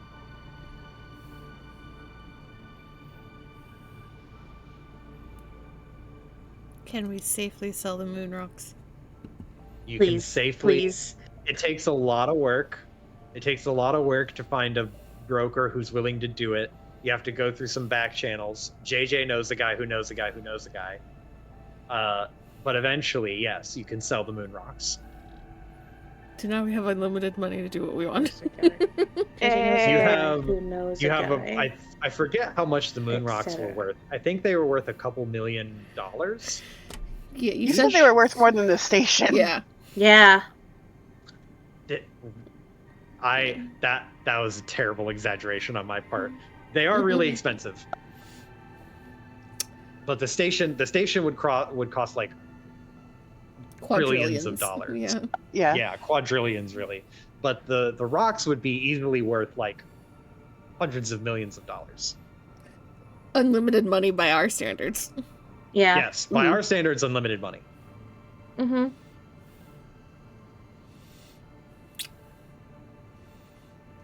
Kaya, what are you doing with unlimited money? That's a good fucking question.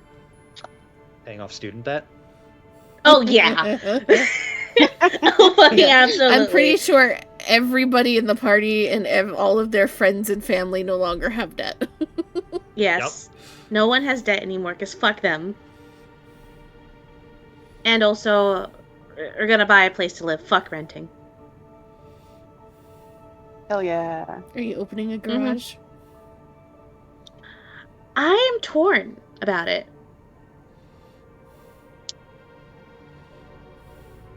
If she did, it'd be some mixed halfway point between garage and laboratory, I think. Drone shop. What do you say? It's a drone shop. Yeah. Oh, that sounds fun. In the intervening years after the events of, well, post-Gigadeath, Kaya's discovery about sentient digital life, I think would eventually get out. Yeah, she's not very good at hiding stuff. It would eventually get out, and it would revolutionize everything. Mm-hmm. And it would start what would eventually become the robotic civil rights movement. Whoa. It would start with robotic prejudice, but it would become a civil rights movement. Yeah. Over the course of 2 or 3 decades, you would have androids being built who are half sentient, and then they'd slowly develop full sentience, and then they would be treated as second-class citizens, and then eventually they would be treated as like regular citizens, and then there would be like soft prejudice to work through, and then hard prejudice to work through, and then like there's discrepancies about people who have full body prosthetics and modifications and people who are androids, and like, are they even different? They're basically the same thing. And just like all of this sort of humanism and transhumanism stuff coming up as a result of the new discovery of like digital life. It all started with this boy. Yep, it all started with a little drone guy. A literal accident. Yeah. When she was drunk. Oh my god. Guys. That's her kid. You can't just say that. A literal happy accident. Yeah, I was about to say, it's like that's a completely different take on a one-night stand result. Yeah. Alright. I like the idea of her focusing on robots more.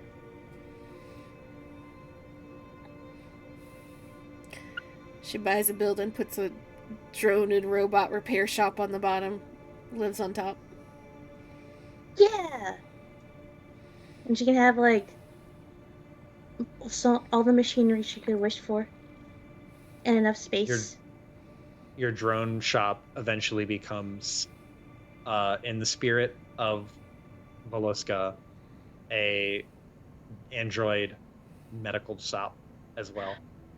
Oh my god. Hell yeah. And she has her dream kitchen, of course.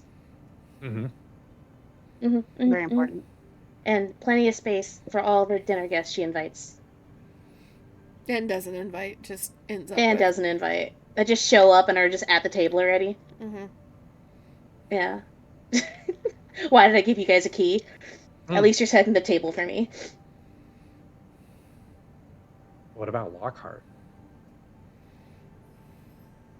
I think there are a couple things that she feels obligated / wants to do.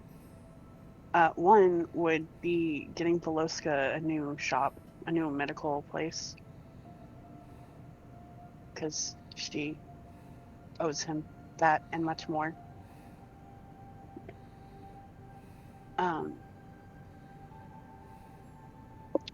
I think she would also, if possible, buy out Valerie's contract. Okay, yeah. I'd take a pretty penny, but you could do it. She'd do it, because she knows that family, all they fucking want is money, so. And then, they can screw them over later. They're pros at this point. Yeah. I think Lockhart tries to settle down a bit and not be up in danger all the time, but I don't think it lasts long. Probably, maybe becomes a personal trainer, or maybe does some MMA fights kind of thing. Being a professional fighter is hardcore. Right? I think I legitimately don't think she could sit still for more than a couple days kind of thing. Open an MMA gym.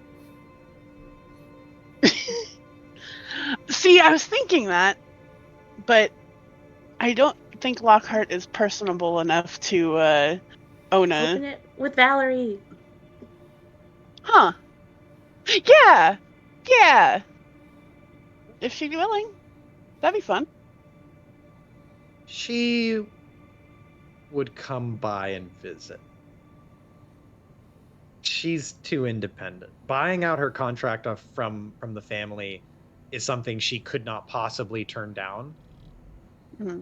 But she would feel so indebted to you that it would hamper her ability to be around you without feeling like she owed you. And of course, Lockhart does not expect anything. Mm-hmm.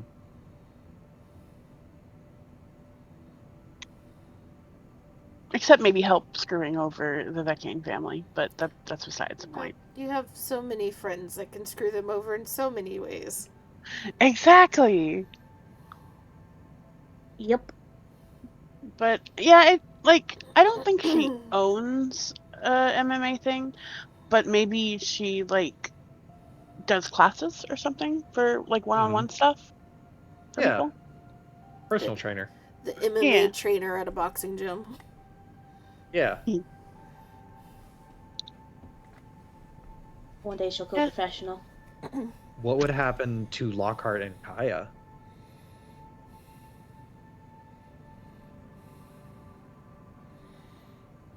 Well, I assume they would still be together. Agreed. For how long? They get their happily ever after, damn it. They worked for it. Okay. I'm just asking. Yeah. Because, Oh, hold on, wait a second. This is the case... Sorry. Go ahead. Oh. I was gonna say, if that's the case, then Lockhart does have to meet her family. And that includes her parents. Oh, God.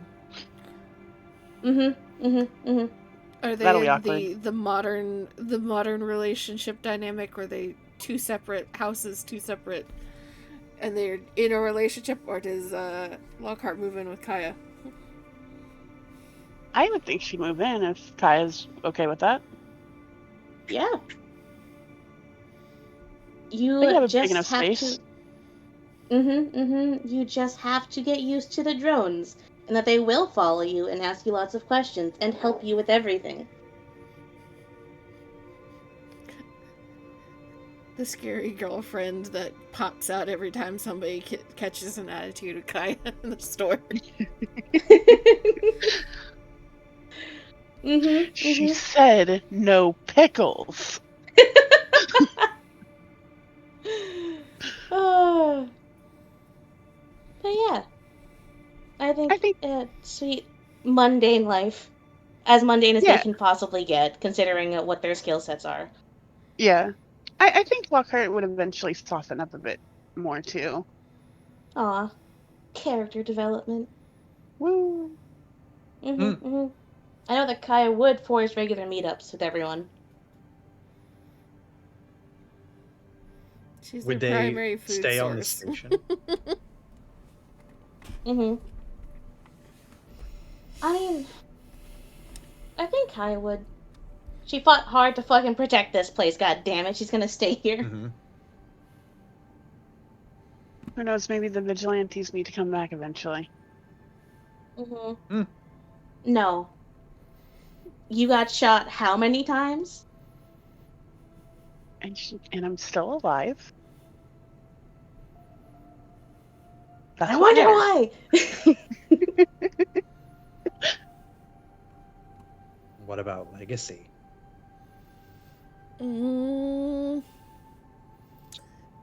First and foremost, she is making sure that her family is taken care of.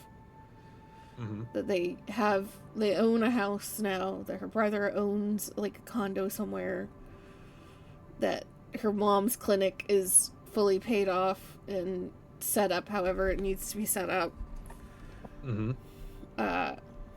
Try to, I imagine, hook up her mom with Voloska and with Kaya's eventual robot doctor clinic, so that it is, and also have some funding tucked away to grow, ideally, so that it's can be a a good community health option. Not a hospital, but something that, for everyday ouchies. For everybody. Yeah. Marcus and Legacy will eventually have to meet each other's families, and that's gonna go some way. You would definitely get... So, Voloska and Legacy's mom would make a private practice, and they would have a lot of success with like accruing new patients and building up a little, like, they'd have all the money because the property would be bought off completely. They would have all the money to invest and reinvest in it, and also like live comfortably. It would just be them working to do as their passion calls. And they'd find a lot of success in that. And then eventually Marcus would find a place to work similar in that clinic as part of the cybernetics subject matter expert on cybernetic augmentation. So you'd have a nice little like family doctoral business. She would also want to make sure that Marcus has money and access to labs and shit so that he can do the research he wants to do with cybernetics, not just fixing them. Yes, this is very good. Yeah, and Marcus's family is easy to get along with. They're really probably impressed with Legacy, even though he would be, like, Marcus would be overwhelmingly worried that they would grill the shit out of Legacy. They would be like, oh, she's so sweet, and she's very pretty, and also, like, she's wicked smart, and, like, all the typical, like, fawning over her thing that a parent does when they meet a partner that they strongly approve of. Legacy was also worried about that one. It's like, oh no, I'm gonna go meet the family, and I'm dating the golden child. They're gonna hate me.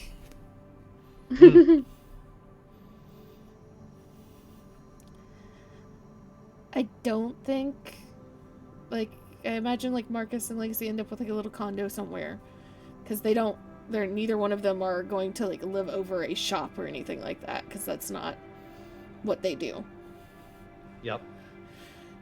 But I don't think Legacy ever completely stops.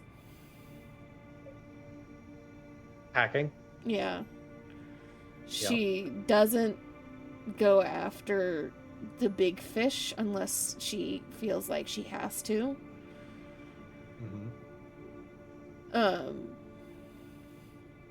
But she doesn't ever stop stirring the pot. And eventually, and I imagine she'd also continue to, every time there is doubt or anything that gets raised about everything that happened, her as Chaos would do what she could to counter the doubt, counter the misinformation. Probably has a little hacking crew at this point. Has co-opted the Round Table Boys. Co-opted the Round Table Boys, and also, like, got hijacked to be, like, your bishop/knight. And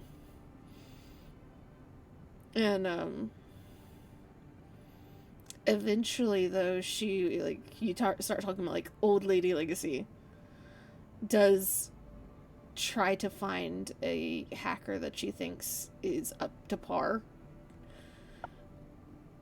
to take under her wing and turn into Chaos eventually. A successor. Well, before we get to the successor, which can totally happen, there is one thing that would happen at some point along the way for Legacy. At some point, several years down the line, provided everything was still going well, which I assume it would be, Marcus would propose. Oh. Aww. Do it. She would honestly think he was joking at first. And then Never changed. Then she would say yes, because it's like, oh, you're stupid enough to propose. Now you're stuck.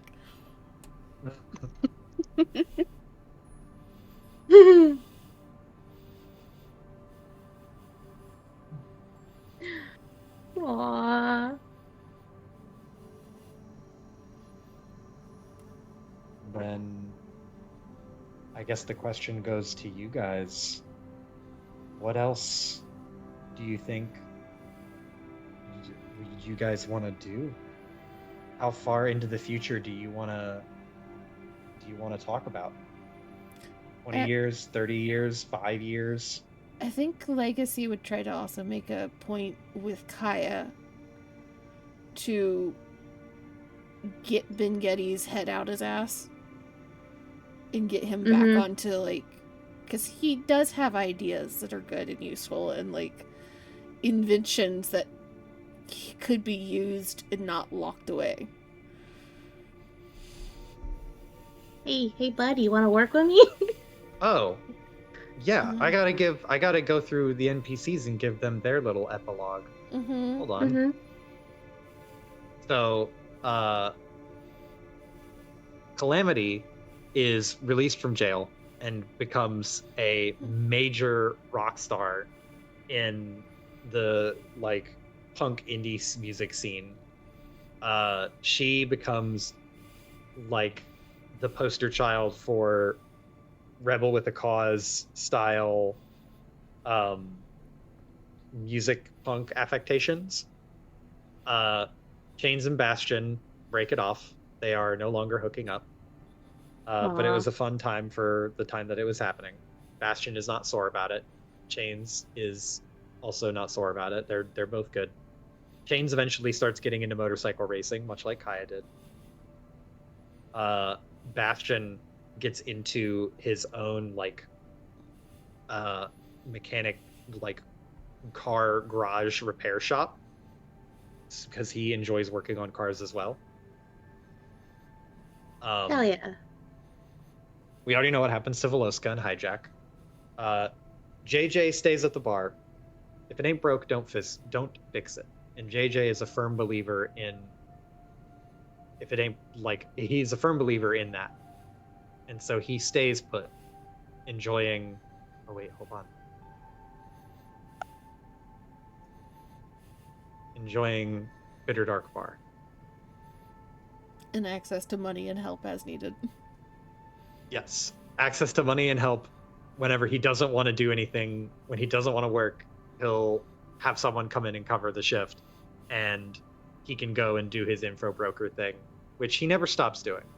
He keeps that up. He has too much of a desire to know and control the flow of information to not do that, even if it endangers him to some degree. He eventually, down the line, reconnects with Kaneko. It takes a lot, but eventually Kaneko comes back around. She has become a much different person. She is cybered up to shit, like a lot of Chrome, and a lot of it is offensive Chrome. But she's still Kaneko on the inside. She kind of turned herself into a ninja.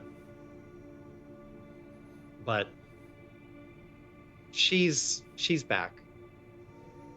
She kind of lost herself to the revenge plot for a little bit and became virulently anti-corpo.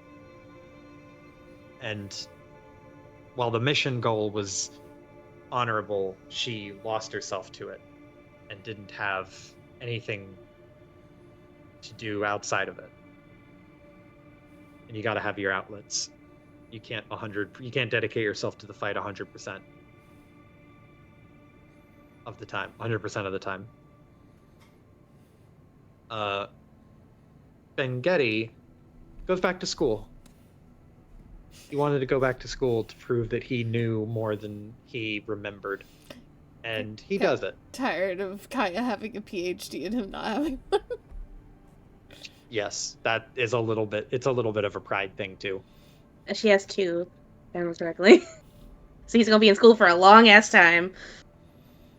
Yep, but there's no time like the present. So he goes back to school to first get his master's and then potentially work up to a PhD, depending on if he wants to do that much work.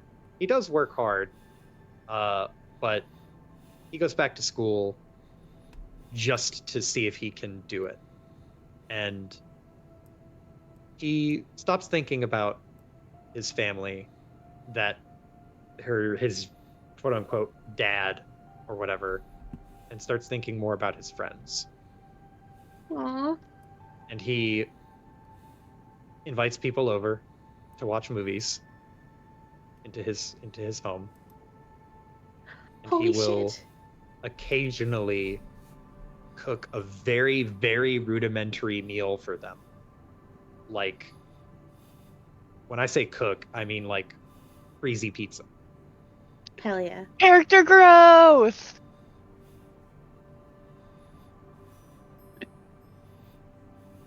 Cosmic returns to the gaming scene with renewed vigor. He crushes it in every conceivable way. As you can imagine, he is.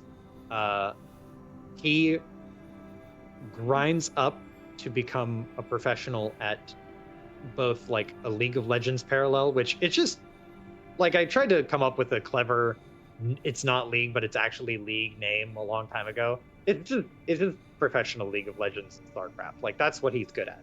So he gets to become the best in the world at 2 of those games, and then moves on after he wins a tournament or 2 to go and practice shooting and professional like competitive shooting, which he's also very good at.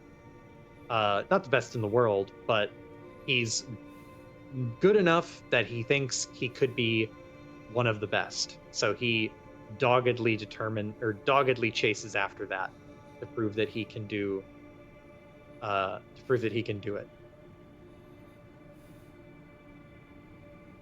Let's see who else we got. Lindis is gone.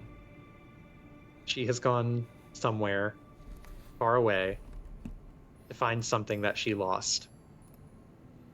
It's not entirely clear what it is that she lost, but she's out there looking for it. Maybe on the station, but maybe not.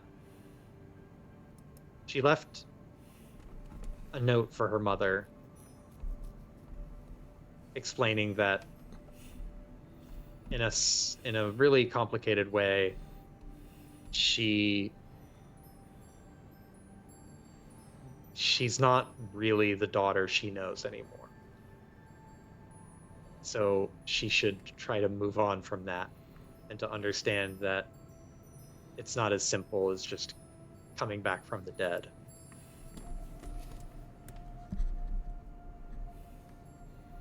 We know what happens to Marcus. Maxine goes on to become the leading expert, which she kind of already was, but the leading cryptid expert on Dreamer. She is the one leading the charge for the government restoration of the station that takes place in the lower levels. Dreamers are now a fact rather than a fiction. There are no active dreamers on the station as far as the government is concerned. But So they are real. We're just hiding the house. Yep. Cool. There is no war in Ba Sing Se, and there are no dreamers on the station. But Maxine becomes like a government contact for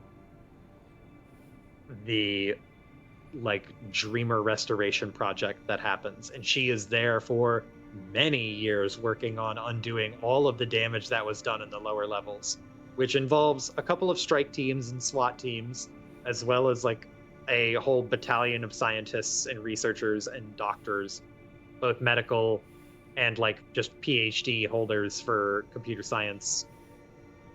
Like, you need a whole menagerie of people to deal with what has happened down there. Palme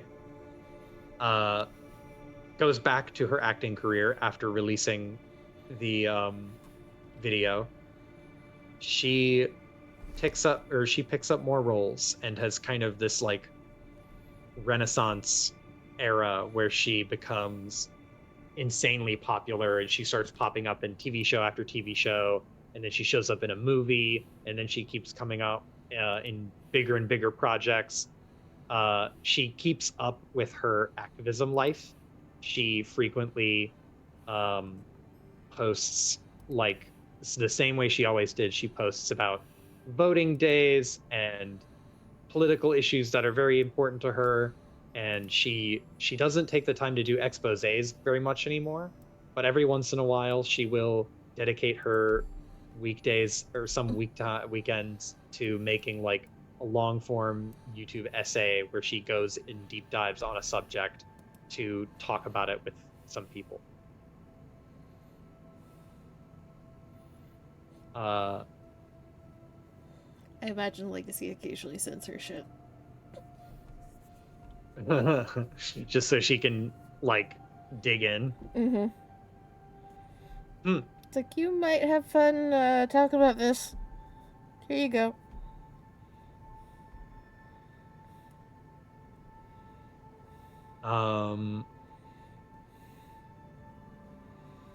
Longview and Hijack, they're hackers by trade. They keep their nose to they keep their head down for the most part. Hijack slowly gets better and better to the point where he is a comparable, not legendary, but very, very good, probably as good as Legacy was towards the beginning of the campaign. Longview continues doing what they do best, which is network protection. But Longview starts taking fewer aggressive corpo contracts. They don't become a down and out like activist, anti-corpo hacker. They like to not, stir up too much trouble that way. But they stop supporting certain corps with their work.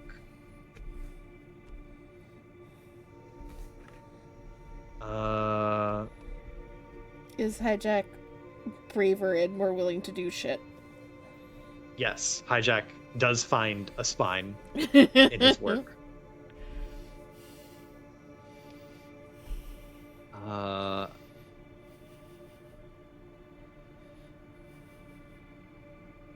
Who else is there? Sprite. Sprite joins Calamity on the indie music scene. Has a brief fling with Calamity that does not last long. But is like at least like a big paparazzi moment. Sprite continues doing the bouncer thing, mostly because Sprite likes to fight. Honestly, Sprite's day-to-day life and adventures look largely the same before and after. This huge kerfuffle that they got dragged into because of Legacy seems to be an abnormality in their life, but they're content with how their life was. They enjoyed music, they enjoyed being a bouncer, they enjoyed getting into chaos, into like the chaos of everything, and making good stories to tell.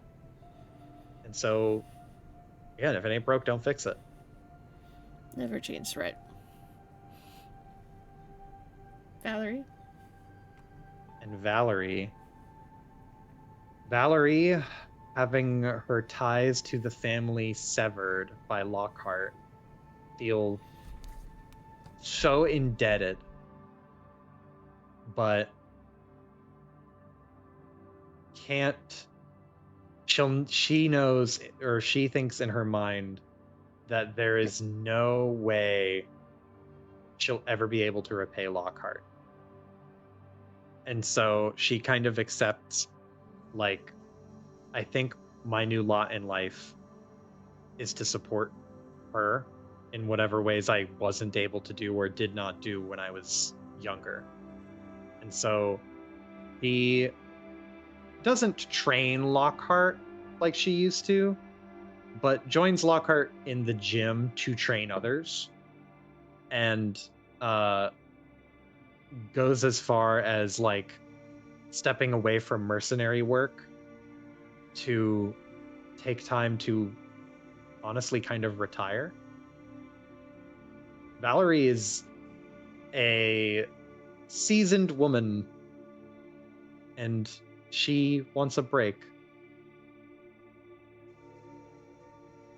He deserves it.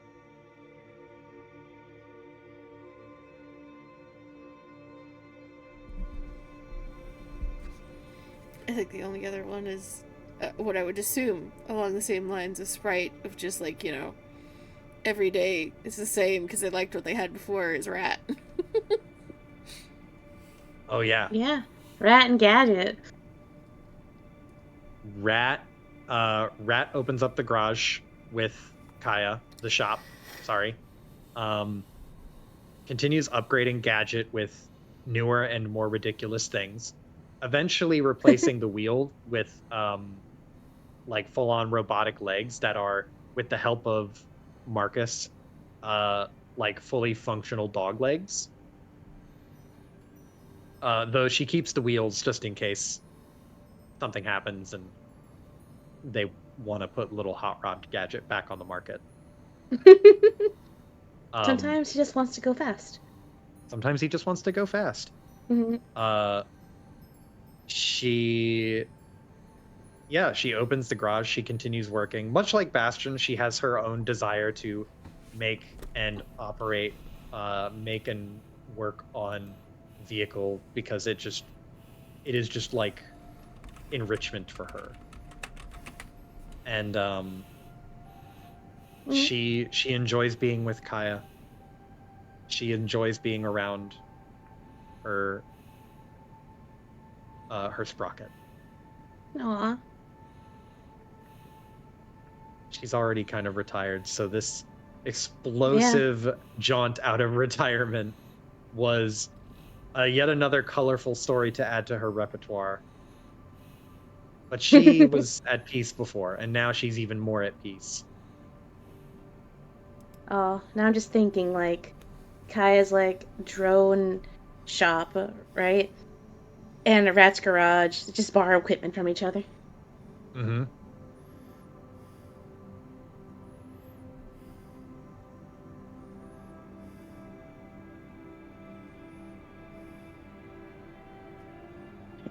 Anyone did else we're it. missing? It can't be over, right? We did it. It's I don't know how much more there could be. Does mind ever pop up again? Oh, Mind, good question. Mind is gone. Mind vanished. As far as anyone would be aware. I don't. Maxine would know.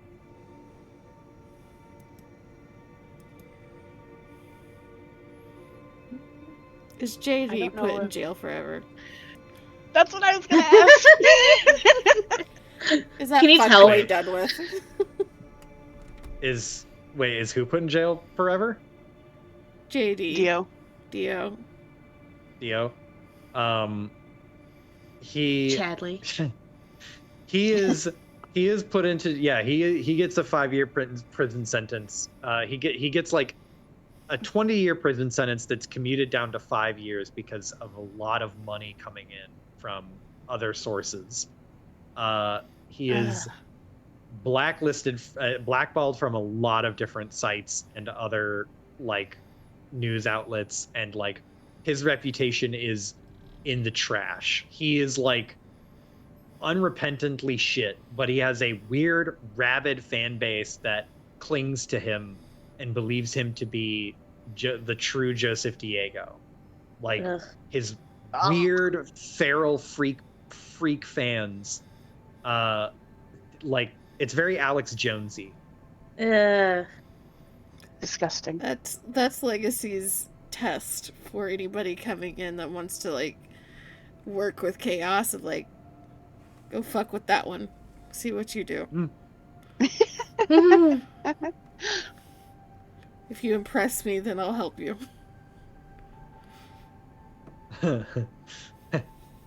He is a regular target for online bullying. Hacking bullying.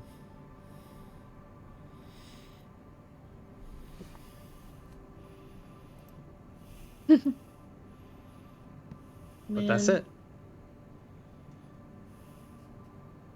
That's a wrap. That's a wrap. Wow.